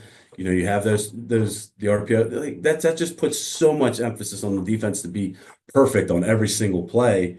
And look, let's be honest, the Eagles have the playmakers to make them pay, right? Whether it is handing off to Barkley, whether it is Jalen running, I know he's not the greatest scrambler, but he can get the job done. And then you open up those two receivers, which are two of the best in the league. And like you said, Goddard, right? That he can control the middle of the field if they let him. But, I'm with you, Ant. I think when you put so much stress on that defense, especially their line's young, they'll make some mistakes. I would absolutely lean into that. Well, you got to tell the story about, speaking of the playoffs, right? Here it is, the Super Bowl. And you got to tell the story about catching the touchdown pass from Peyton. I was AFC Championship game. So that's right. AFC, yeah. Yeah. Look, I had left the Patriots earlier that year. So we get to play them in the AFC Championship game, which is, it was pretty cool. There's all my buddies on the other sideline. They said they didn't need me anymore. Here we are at the same place again. And, we're down 21-6 at halftime. And Tony Dungy tells us we got him right where we want him. I'm like, what the hell is he talking about? That's Brady and Belichick on the other side. This is not where I wanted them. But, my touchdown tied up the game. And we come up to the line, and, it's an audible. It's an audible to a pass, right? At first, it's going to be a run, and he comes up, he does his little thing, apple, apple, apple. So we go. I'm going to be in the flat, and not in a million years that I think he's going to throw it to me. I mean, we got Marvin Harrison, Reggie Wayne, Dallas Clark's on the field. No shot he's throwing it to me, right? Sure enough, I'm in the flat. I'm out there, it feels like 5 minutes, and I know I'm open because I saw the defense go that way. I'm like, oh, he's going to try to force it somewhere else. He throws it to me right over Vrabel's big head, and it was, the rest was kind of history. But it was cool. I get up and I spiked the ball. And I didn't realize Vrabel was right in front of me when I did it, right? Like, me and Vrabel were like this. Yeah. Right? We were boys. Like, when we were in New England, we did everything together. And after the game, I'm sitting there with him and his wife. And Jen's like, I actually had to leave the game. Carter got sick. His one son that actually was playing for the Falcons for a while. And I said, oh shit, when did you have to leave? And she goes, oh, right after you spiked the ball in Mike's face. Oh, my God, that's incredible. That's amazing. I was like, sorry. Damn, what's going through your head when you see that ball coming to you? Does it feel like forever to get to you? No, you don't even have time to think. It's something you've done a million times in practice. Thank God it wasn't my first catch in the NFL. But no, you just catch it and get in, or you're going to get ripped. I still think it's one of the most amazing things is that you played with two of the greatest quarterbacks ever to play. Like, the fact that you won with the Patriots and the Colts and Brady and Manning and spent time. I love the story. What was it, training camp, when Brady walks into the bar and buys everybody around and downs a beer? Oh, that's what he does. I mean, look, he was great. Every once in a while, he just, after a game, he'd say, hey, well, meet us up at, the steakhouse in Boston. We'll all be like, just the most down-to-earth regular dudes you'd ever expect too. Like, I'd say the biggest difference was, Tom was just more of a recluse, like nerd. Like that's kind of what he was. And Peyton was kind of groomed to be what he was his whole life. That was the two differences, right? That really was. But funny story, we were out in Terre Haute, Indiana once, and that's where we used to have our training camps. And we walk into this bar, you get your one night off of the year and of camp, and we go out and we go to this little college bar in Terre Haute, empty as could be, not a person in there.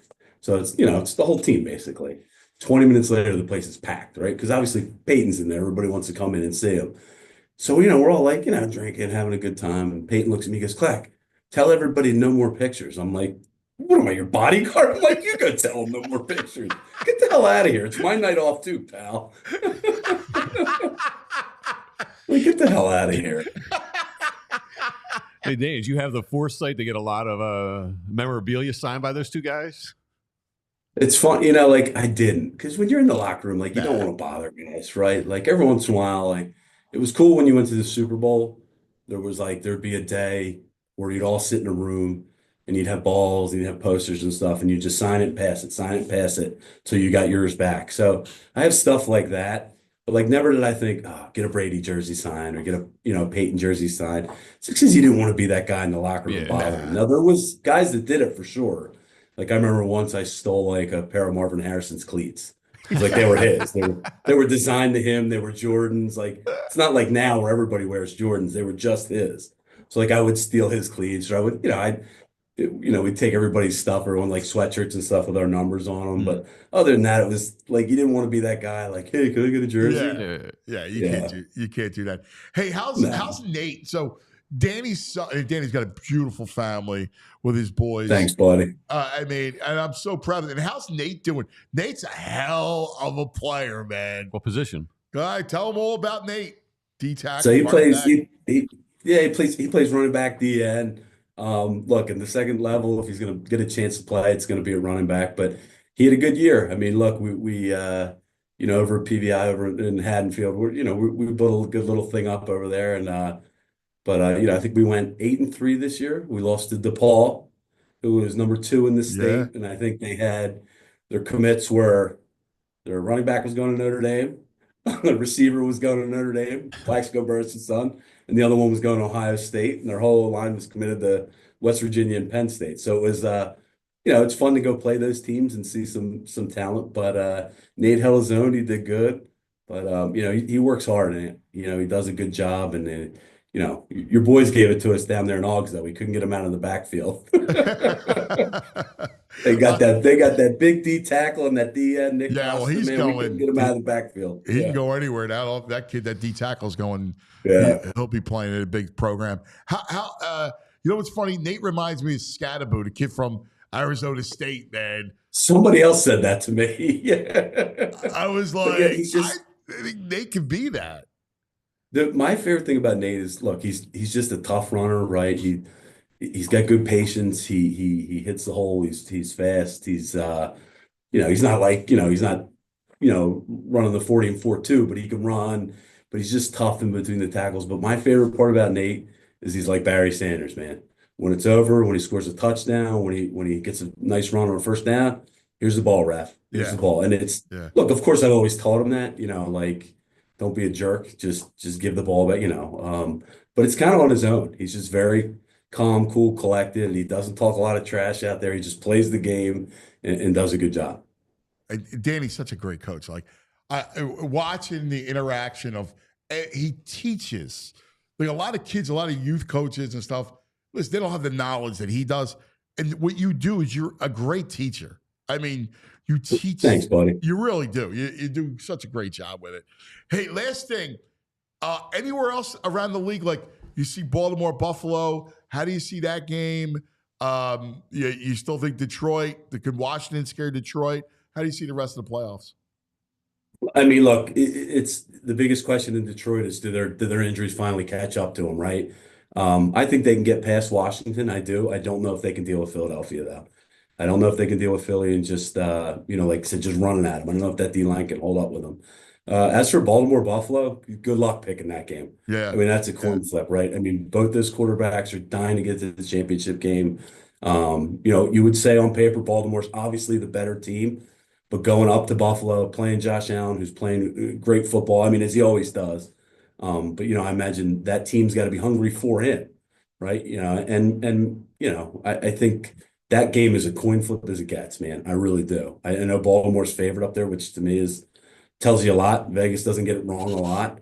But that game to me is a coin flip. And then until somebody beats Kansas City, and beats Mahomes and beats Spags defense and beats Andy, they're the favorite to me. Until somebody beats them, I'm not picking against them. Yep. Amen, brother. Listen, great. You're the best. We love you. And love you, buddy. I'm sure I'll bug you one more time on the way to the Super Bowl. So thank you, brother. Yeah. You're the best. There he is, Danny Klecko, one of the greatest. I mean, good dude. He is the best. I love him. Football guy. Baldy loves him. Speaking of which, he's coming up shortly. We'll get our Baldy fix. I got a video of Baldy in the ocean yesterday. He's the greatest. It's truly hysterical. He's terrific. Hey, let's talk about some of our sponsors and friends and partners like Valley Forge Tourism. Yes, Valley Forge. Get to know Valley Forge and Montgomery County, PA. Winter weekend getaways, family-friendly, affordable await. That's right. All those fun little excursions to Valley Forge in Montgomery County. So much to offer. Don't forget our little tagline, okay?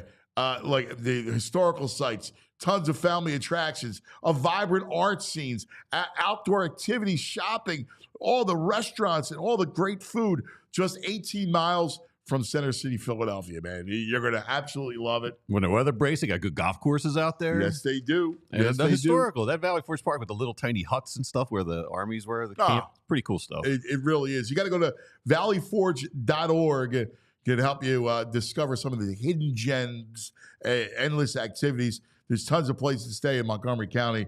All right, get started planning that next getaway today right here, valleyforge.org. And you can have some great stuff. Make it fun, make it family, make it Montgomery County. Baldy's probably been out of Valley Forge doing a little historical stuff. He does it all, man. I know. Are you kidding me? Hey, let's talk about Parks Casino, too. Don't forget the Bet Park Sportsbook and Casino app. We talk about these games. Baldy's going to break them down. Danny just broke them down. We went over. If you're looking for the brain, we did Cousins Corner last night. You can find that under our tab of the Anthony Gargano Show. You can watch that show where we dove deep into all the props and the totals and everything else. You love it right there on the Bet Park Sportsbook online casino app. You can bet it on parlays and teasers. In-game is always a way to go. This is a great tease weekend. Great because you tease the Chiefs down to under a field goal, the Lions down to like 3.5, Birds to a pick 'em. It's a good one. You get if you like the Bills, you get +7, +7.5, depending on your tease. It's a good tease weekend. How about it? It's exactly right, man. It's exactly right. Hey, check out betparks.com for all the details. Like if you play the casino games, you get up to $1,000 casino bonus back if you're down the first 24 hours. You got to be 21. You got to be in PA, New Jersey, Maryland, Michigan, Ohio. If you have a gambling problem, please call 1-800-GAMBLER. Also, dude, what? Time to look. Thanks to our friends at Xfinity Mobile. Okay, right? yeah. It's time to look at Sunday and award who we think will be the game ball winner. Oh. All right? Who we think will be the game ball winner off of Sunday. And I'll give you take today, I'll take tomorrow. I Who like you feeling? the ebbs and flows. I think it's an A.J. Brown game. So I give it to A.J. I like it. A.J. Brown, that's right. It's VG's pick for the game ball. Proudly brought to you by our friends at Xfinity Mobile. Join the millions who have switched to one of the fastest growing mobile services, Xfinity Mobile. All right, now joining us, the legend, Baldy.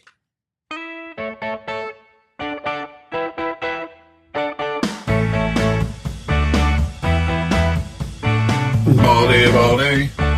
Oh, let's talk some football. Baldy.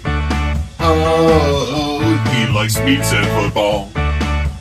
Oh, Baldy. Yes. What is it, legend? Look at that shirt. Wow. What is that? I love that shirt. That's And cool. the hat. That's Larry Doby right there, man. Larry Doby and Cleveland Indians right there. He was your. That's right. That's a great looking. I love it with the hat, the shirt. Yeah, That looks great. Well, Larry, we went to LaSalle and Davidson last night, up in LaSalle, North Broad Street. So we were at the game. So Larry never comes empty-handed; always brings the gifts. So my buddy's brother-in-law is the head basketball coach at Davidson. So we all went up there and watched it last night. So I'm just honoring, my buddy's dad. Great player, great person, good friend of the family, man. Yeah, that's beautiful. I know some of the things that you've done with them, and I think that's beautiful, man. It really is. So you're in the lab, I see. I know that office well, and you're discovering, you're looking, you're watching all the tape, you're dissecting and everything. How do you dissect Sunday, brother? Well, I feel like the Rams got the short stick here in this whole playoff picture. I mean, you think about it now. Look, you're this, 6, 7 seed, whatever they were. Like they got to go on the road to Arizona because of the conditions in Los Angeles. You get back late on a early Tuesday morning after a Monday night game. The Eagles got a full extra day and a half of rest, a full day of game planning when the Rams are just trying to get sorted out after their win against Minnesota. Then they got to come and fly all the way across the country. Like they got the short stick here. Now, that doesn't guarantee anything. If they play at the same intensity levels they did Monday night, they'll give the Eagles a problem. But I went back and you study November 24th and a blowout win and Saquon's day and what they did against the Rams. The Eagles are better in the trenches. They knocked their middle linebackers into smithereens in that game. Those 2 70-yard touchdown runs, they blocked them up perfectly. I don't foresee 300 yards of offense by Saquon, but the Eagles are a better team. And you can question the Eagles' passing game, what it was like against Green Bay, but they got 4 takeaways. They got short fields. They took advantage of it. They didn't open the playbook up at all. Maybe they won't have to in this game. I don't know. I have a feeling you're going to have to throw the ball better, and you're going to have to throw it on 3rd and 12 and 3rd and 8 instead of running it. But I think the Eagles are equipped to defend the Rams and to put up a big number on them offensively. So I'm curious about McVay, and what do you think McVay's counter is? Like, what's his adjustment off of November 24th? Well, I mean, if I'm sitting in the defensive room of the Rams, I'm saying, look, Saquon's a great player. The offensive line is really good. But how about if we just get off blocks this time? How about if we don't let A.J. Brown block our safety? How about if we don't let Omar Spates stay in front of Mekhi Becton and knock him, 5 yards backwards? How about if we just get off blocks? How about if we just start there like they did against Minnesota on Monday night? That's not an adjustment. That's just football. Like, decide not to be blocked in this game. That'd be a good start. But, I think that offensively, they've got a Super Bowl winning quarterback who's really, really good. They believe in playing their quarterback under center, a lot of play action. I don't know if Tyler Higbee's playing or not playing at this point, but regardless, Puka Nacua and Cooper Kupp are handfuls for anybody. Catching the ball in traffic, separating, yards after the catch. They're 2 of the best in the league. Like, those guys have to win against the Eagles. The Packers wide receivers couldn't do that. But these guys have to do that. And the quarterback can't do what Jordan Love did last week. You can't give him 3 extra at-bats like that. What did you see? It was interesting. The first game they played, the Rams took the first 2 possessions. They went right down the field, fumbled. Then they went right down the field, scored a touchdown. They were up 7-3 in the game. And then the Eagles hit them with a three and outs. And I'm curious what the Eagles defense did after, letting them go down the field the first 2 drives to then stone them 3 straight 3 and outs. Let me go back and restudy that. Cuz I would like to have the exact answer in my back pocket. I don't, but I want to see what they did on third downs to stop them like that. I know, at halftime it was a 13-7 game.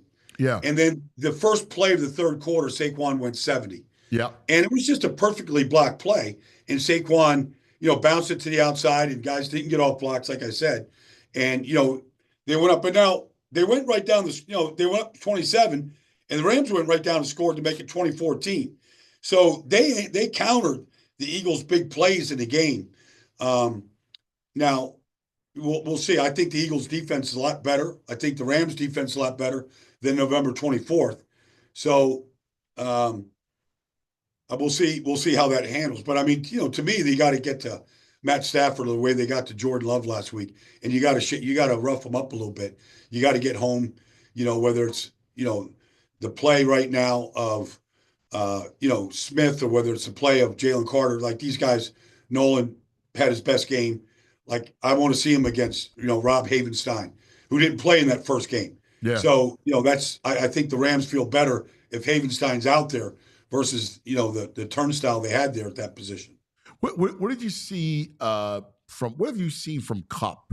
Because he doesn't seem as explosive. He looks like age or whatever, wear and tear is kind of caught up to him.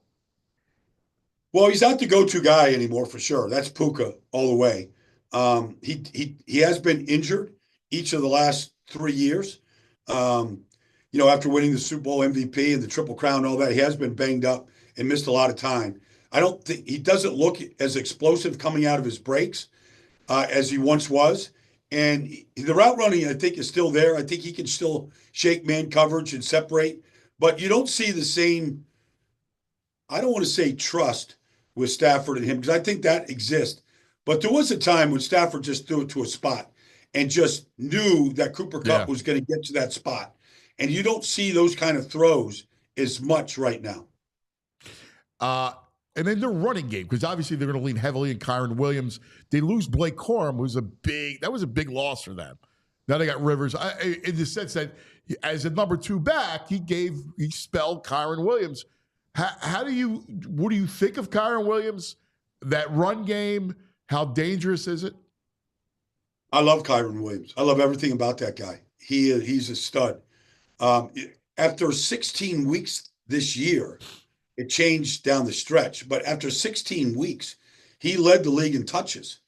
He had more carries and touches than anybody else in this league. Now, I think Saquon and Derrick Henry caught him, but if he's got to be on the field 85% of the plays, he's built to do it. If they got to put Rivers out there for third down, whatever, that's fine. He's excellent in protection. Excellent. He's an excellent receiver, a check down guy, and he is got a lot of yards after contact. He's a great back. And at the goal line, he smells the end zone. He's just a great player. And so, that's a challenge. It's a challenge anytime. And they like to play Stafford under center. They like him in the play action game off of it. So that's priority number 1 for Vic Fangio, is to limit the amount of yards after contact that Kyron Williams gets. Yeah.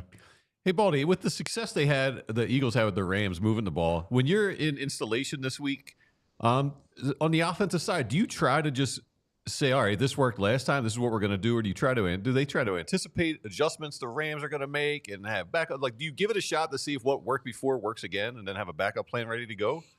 So it's interesting. Like, Saquon went for 72 in the fourth quarter, and the Rams at that point were just trying to get the ball back. And their safeties were at 6 yards depth. Cam Curl, Cameron Kitchens, they were at 6 yards. And they were just trying to compress the line. They had 10 guys within 6 yards of the line of scrimmage. And the Eagles, they just run their plays. They ran, counter power with Mekhi Becton pulling, Lane Johnson pulling, and Saquon got a split. And there's no safeties at depth to make any kind of a stop. And he went 72 right up the moving sidewalk. So they got to be careful. They got to be careful about, okay, we're just going to sell out to stop the run, because Saquon went 70 twice on him. So I don't think that's an answer to try to slow the Eagles down right now. They got to get, they're young players. Like Jared Verse is a great player. He's probably going to win Rookie of the Year, number 8. He's a great player. From the first game of the season, you could tell he was an advanced student. He anticipated blocks. He got off blocks. But against the Eagles, he didn't piss a drop. Against Malata or against Lane, he was non-existent. Like, they need him to be really good and being able to pressure Jalen Hurts, or at least move him off the spot, those kind of things.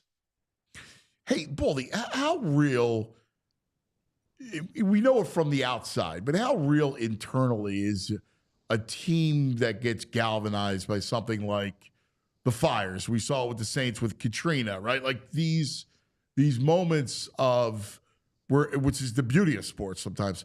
But Yes. how real is it, especially like we talk about the Rams being up against it, really? I mean, it's an arduous, difficult road. The fires aside, just their schedule alone is really kind of unfair. You're right. And how real is it? I think it's real. I mean, they all got an LAPD shirt on. They're all basically galvanized. They said it. Matt Stafford said it. Like, we're doing this for these people that are affected. We hope that we can give them a little bit of a reprieve from all of the tragedy they're dealing with. So it's real. I mean, everybody's looking to dangle a carrot in front of them. I mean, it could be tragedy. 9/11 in New York. We all remember like that first Monday night game and what that was like. It's real. And the thing is that they're right in the heart of it. Like, they practice in Thousand Oaks. Thousand Oaks is right on the edge of all these fires. They have employees in that building that probably lost homes. I'm just guessing. Front office people, whatever, living, in the Palisades, living in Malibu, whatever. They're affected by it. And that now, emotion is important, and the emotion can be galvanized, but it's got to be more than emotion. It still has to be execution, cuz you still have to go out there and you still have to execute third down throws and protections and picking up blitzes and all the things that you got to do to be good. So the emotion's important, and I think they'll play with that, and they will be, to use your word, galvanized. But it still comes down to execution, and sometimes that can help it. You don't get tired, you don't feel the fatigue, you're more inspired, and so that can get you a long ways. But at the end of the day, the problem with win one for the Gipper speeches is when that goes and it fades out over the course of 3 hours, where's the level of execution? Yeah. And so that's what has to take place. So one last thing on the Eagles, and it's part of the theme today. Everybody is going to be rooting for the Lions. Everybody, first in this game, people will root for the Rams over the Eagles. The Bills, the Ravens. I mean, there's this Eagle fatigue. All you hear nationally, Gronk talking about it. People hate the Eagles, he said. That's what Gronk said. Like, they're like, who what? You're right. And it feels like, oh, they can't pass them. Their passing game is this. They're picking at them. They're tired of them. They're hating it. It almost feels like the Eagles need to lean in on being the enemy, right? The nation's enemy, the heel. Well, I mean, all Nick Sirianni and Jalen Hurts has done, however we pick them apart, is win. 4 years in a row, they're in the playoffs. Jalen's 3-3. He's going into a seventh playoff game. He's so far ahead of some of the great quarterbacks in this league. He's 26 years old. He's playing his seventh playoff game. The fact is that discounting the Washington loss where he gets hurt in the first quarter, I mean, he's 11-0 in his last 11 starts, and he's thrown 16 touchdowns against one interception. Like, the statistics are undeniable. Now, you could say, okay, the defense won that game and special. Okay, fine. But he's smart enough to know to not screw it up. If they want to run it on 3rd and 12, run it on 3rd and 12. We'll punt. We'll play field position. We'll put the number one defense in football out there. Like, that's just smart football to some level. It might be boring. It might, play into the fodder that Philadelphia sports is and all the fanaticism that we have that makes it a great sports town. Fine. Like, he's never listened to the noise. So what we've seen is when these receivers do look a little bored, they usually come back and get fed the next week. And so I like both receivers against these corners in LA. I think they will have, bigger participation in the game. But it's undeniable the association of Nick and Jalen and how good they've been. I know they collapsed last year, but they took over a 4-11-1 franchise, and they've never looked like a losing franchise since they took over. Yeah, you're spot on. Let them have national fatigue. They could care less. Yeah. Great. They're not talking about they want somebody else in there. I'm sure Kansas City gets the same thing, from that standpoint. But Kansas City's not losing to Houston on Saturday. It's not happening. No. And let me ask you about the Saturday night, which is going to be an interesting game. Can Jaden Daniels make the Lions sweat a little bit? Because, here's the thing. He can extend plays. He'll get that key holding call because he's extending plays, right? Like they work clock. They look what they did to Tampa, man. They controlled the ball. They held that ball for 11 more minutes. Yeah. And I know how good Detroit is, but can Washington scare Detroit?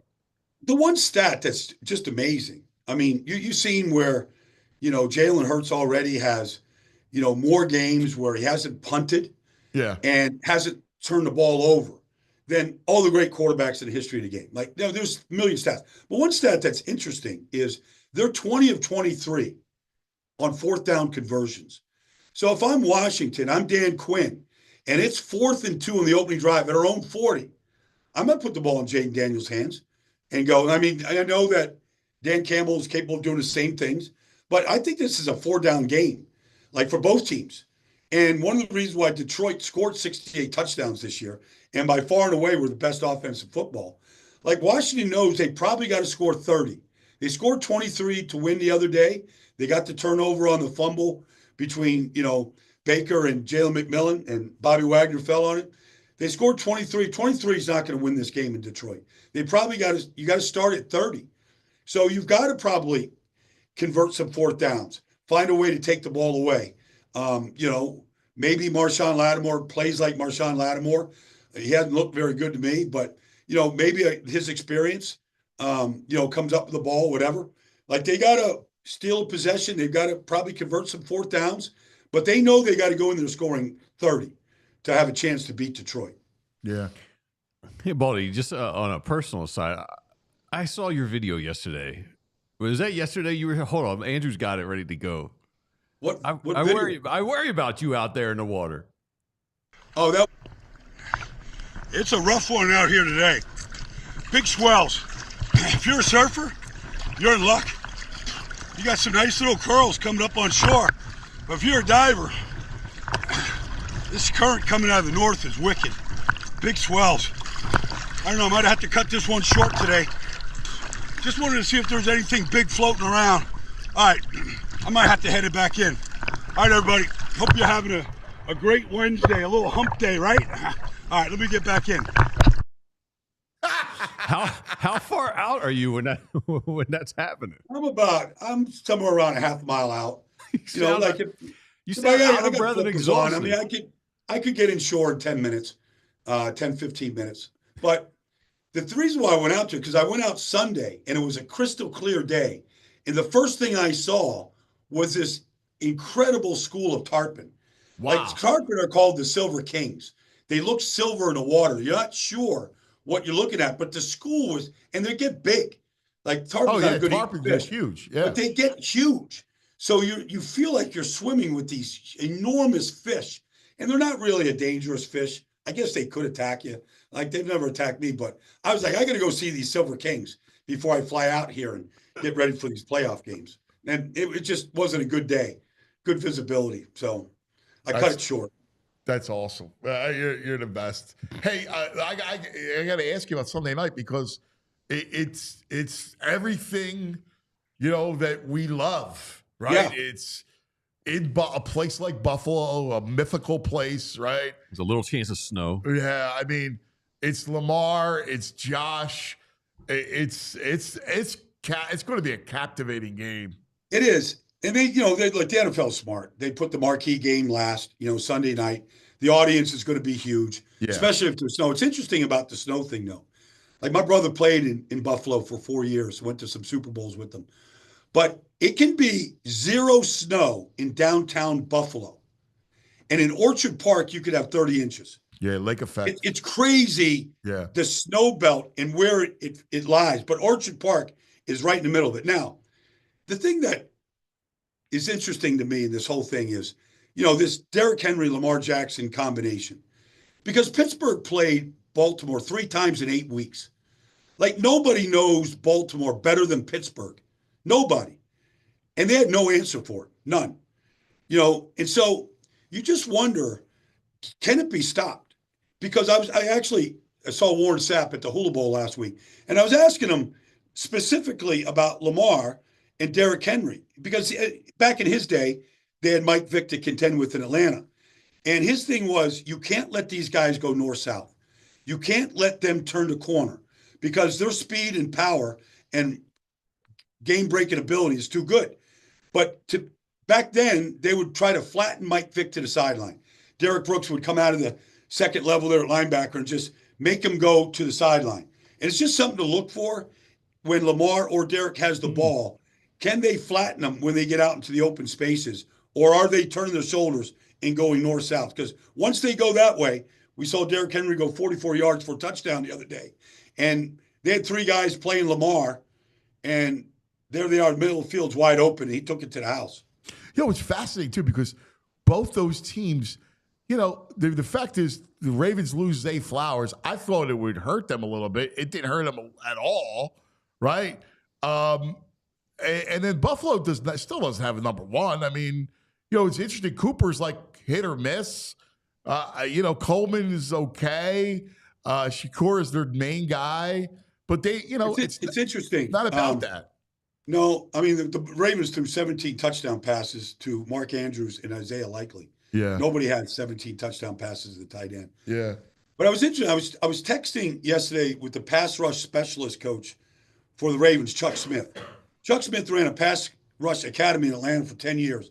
The Ravens smartly hired him last year. Now, they led the league in sacks last year. They were second this year. But what he was telling me was how the evolution of the running quarterback, Lamar, Jalen, Josh, has changed the way you rush the passer. And the need to be able to cage rush, where you keep these guys in a cage and you can still power push the pocket, cuz. So like you look at this Justin Madubuike in Baltimore right now, right? Travis Jones, Chris Jones, like Jalen Carter. The need for these guys that can not necessarily win one-on-ones, but can push the pocket, literally cage rush, to trap these guys and not let them escape. It's changing the way they teach pass rush right now. I find it fascinating to listen to it and to see what the good teams are doing and how they're rushing the quarterback. It used to be, well, let's just get pass rushers. Let's just go get Hugh Douglas, or, let's go get, whoever. Yeah, the edge but monster. It's different now. Yeah. It's different. Power rushers are at a premium, and where you can constrict the pocket, right, and trap those guys that are lethal on the edges or when they escape. The name itself is fascinating, the cage rush, because it's awesome.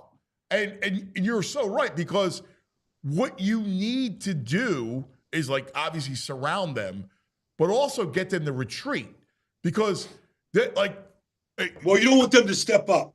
Right. You want them to eliminate being able to step up. So they can avoid the great ones right now. They can avoid quick, whether you blitz a corner like, Spags will, and get speed to the quarterback, or get a free hitter on overloads, or you get great edge rushers like a Max Crosby, whatever. They can generally avoid that stuff. It's that power, it's that cage in the middle where they can't step up and make the throw. Yeah, it's just fascinating. It's fascinating. But the game, we'll see it in the national championship game, Riley Leonard at Notre Dame. You're seeing it at the college level, but the whole college game has come to the NFL anyways. The spread, the speed, all that stuff. That's why the kid like Travis Hunter is going to be a great two-way pro, because he's going to get 40 seconds to rest. But there's no question in my mind. No question. He's playing both ways. By the way, we're continuing on YouTube. Yeah, you're exactly right. He's a perfect. It's way harder in college to play two-way, let alone the NFL. Well, It's they're running a play every 16 seconds in college. Yes. It affects your conditioning, not Yeah. conditioning, but how quickly you can get back up and play another play. Yeah. Like that's not the case in the NFL. How does it's funny you brought the national championship game. I'm curious to see if Notre Dame. I mean, the only game where Ohio State looked mortal, obviously, was Michigan, and Michigan. They tried to out-physical Michigan, and that's the one thing that Michigan does well. Yeah. And Chip Kelly responded with 3 really good game plans. He called great games. And I'm curious, against Notre Dame, don't you have to make that a track meet? Don't you have to try to – Jeremiah Smith has to get the ball down the field. You got to force them to come out of a shell. Yeah. I'm anxious to see Riley Leonard in this game. I think he's got great playmaking ability. I think he's an unusual talent. He was at Duke when he was there, won a lot of games at Duke. Transfers, I thought he played a great game, in the semifinals. I'm anxious to see if he steps up, because he hasn't committed one way or the other. Like, all these kids can stay because the NIL money is so great.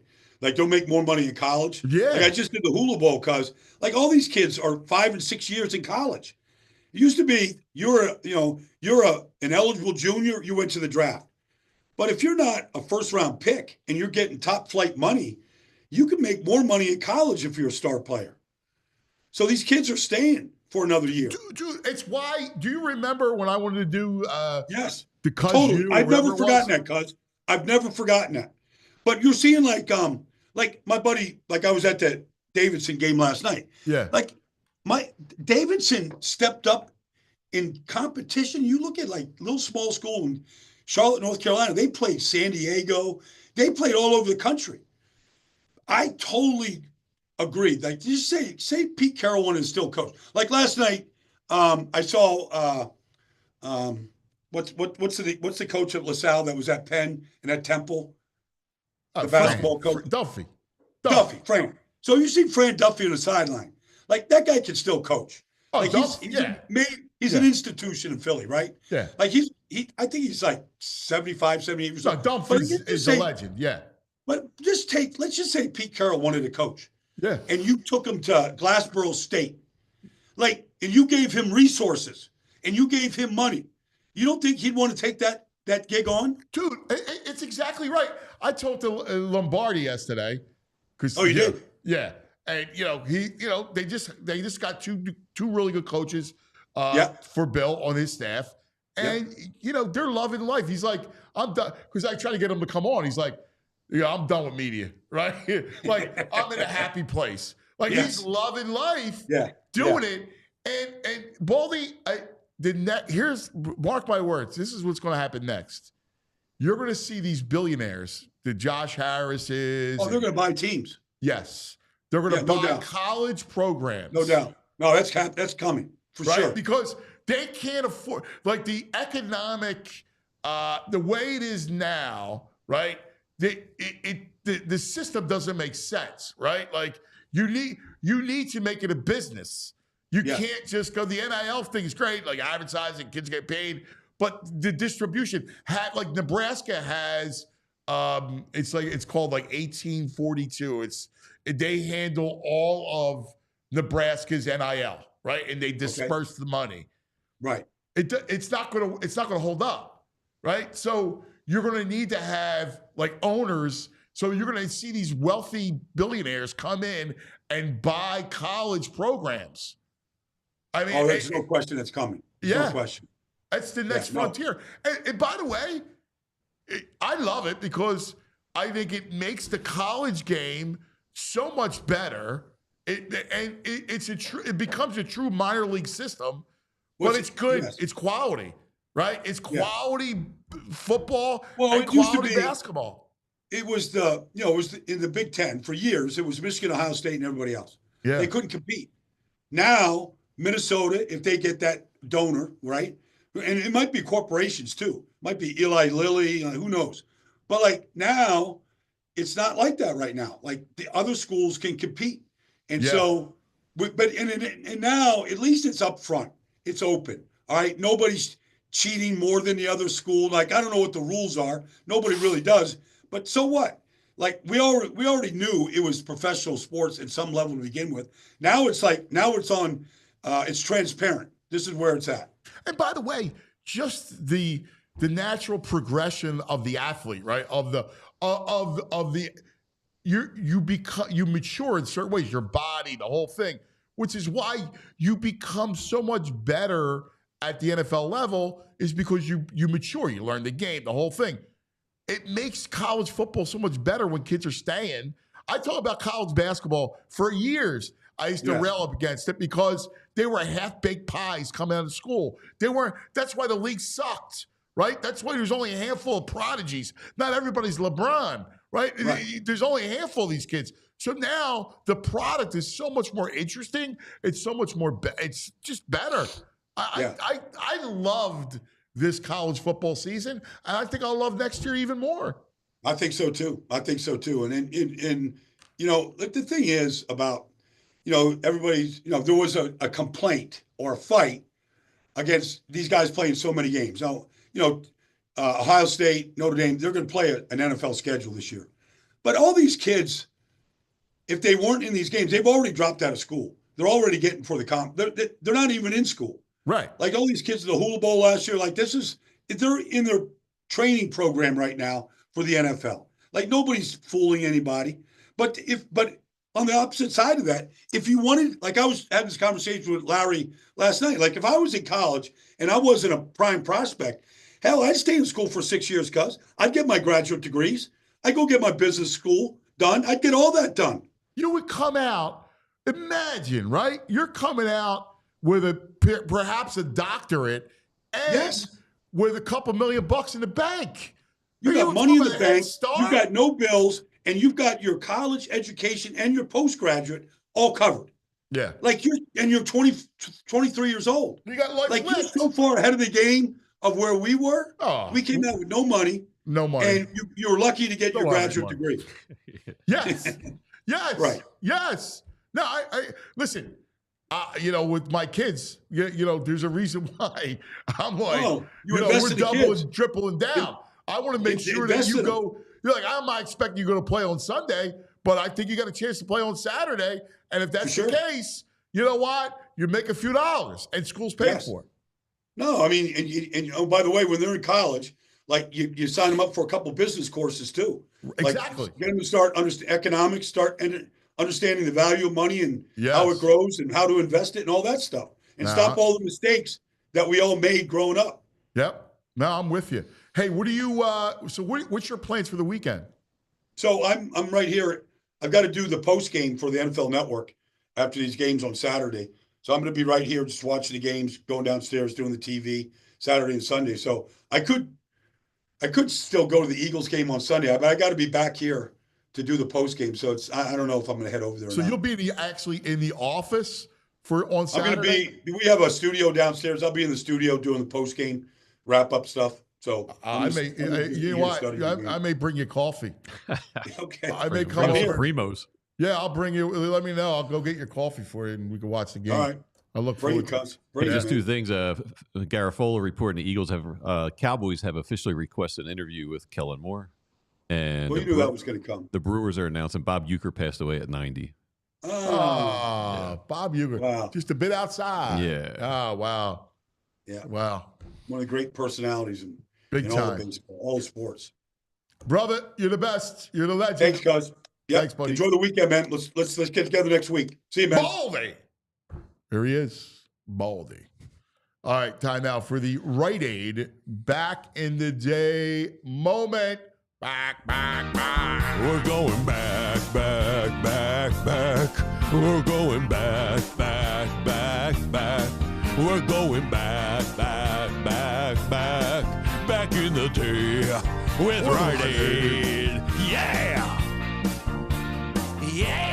All right. Frazier. Here we go. We're going back to the date 1/16/2005. It's when the Eagles, they beat the Vikings.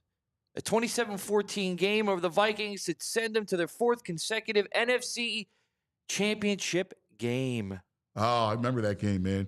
That was Chad Lewis, if I'm correct, in the end zone. He got hurt? I mean, I'm always impressed by how you have everything followed away in chronological order. Third down and goal. McNabb to his right, fires. Touchdown, Mitchell.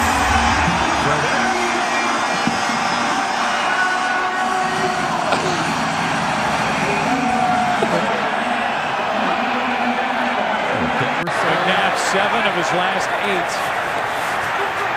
On first and goal, the pass, Westbrook, touchdown. What a pretty move by Brian Westbrook on that one. This still stinks.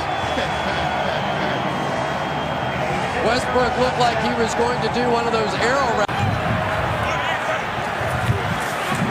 Up by 7, McNabb over the middle. L.J. Smith lost the football into the end zone for a touchdown. Freddie Mitchell. In the right place at the right time, and an unbelievable break for the Philadelphia Eagles. Sometimes you need a little luck in this game. You're going to see L.J. Smith. He's one-on-one on a linebacker. That's a mismatch for the Philadelphia Eagles. He makes a move and gets open. Something that will be revisited after the game. Let's go down to Pam Oliver. Okay. 5. So, you know what's interesting about that broadcast? It's Aikman, it's Joe Buck, like Aikman, there's 2 analysts. and Collinsworth. Yes. They did have the 3 in the playoffs. They had the 3 guys. Aikman sounds so much better. He is. Aikman's the greatest. I'm with you. So Chad Lewis got hurt the next week against Atlanta. He had the Liz Frank, and that kept him out of the Super Bowl. Again, just more beating up on the Vikings. Yeah. The Eagles have a great history with the Vikings. I know. It's a shame. It's not Sunday. We'd be frothing at this weekend. I know. In fact, the only Rams the time the Eagles played the Rams was the second Buddy playoff. The year after the Fog Bowl, they lost to the Rams in the rain. Who's the quarterback of the Rams? 89. I had to be. What was his name? Everett. Jim Everett. Yeah, Jim Everett was the quarterback. It was, right? Yeah, Jim Everett. Yeah, Just looked it up. And there was it was raining at the Vet, and the Eagles, they had trouble. All the Rams did was play like a Tampa 2 to keep everything, almost like a Fangio defense that kept Randall struggled against that zone. Rams were 2.5 point underdogs. They ended up winning 21-7. Yeah. Yeah, the offense completely stalled in that game. Is that the end of Buddy? The following year is the end of Buddy. I think that was the Washington loss. They had lost the Fog Bowl, Rams, and Washington in the 3 straight. He didn't win a playoff game. Yep. Man. Wasted years. Yeah. It's all right. Well, we're not wasting any years now. No way. It's great stuff. That's going to do it. Frazier! Great job. Joey Marone! Oh, Joey Marone. Yo, shout out to Joey Marone. He's skateboarder, featured in Thrasher magazine. We have the cover? We don't have a cover, but I think I got a picture of him. They do a whole interview with him. I meant the they mentioned PHL. He mentions PHLY in the interview with Thrasher Mag. I love it, Joey. I mean, that's like Rolling Stone. That's like the Sports Illustrated of skateboarding. No, it's a huge deal. Yeah. I want to see the spread.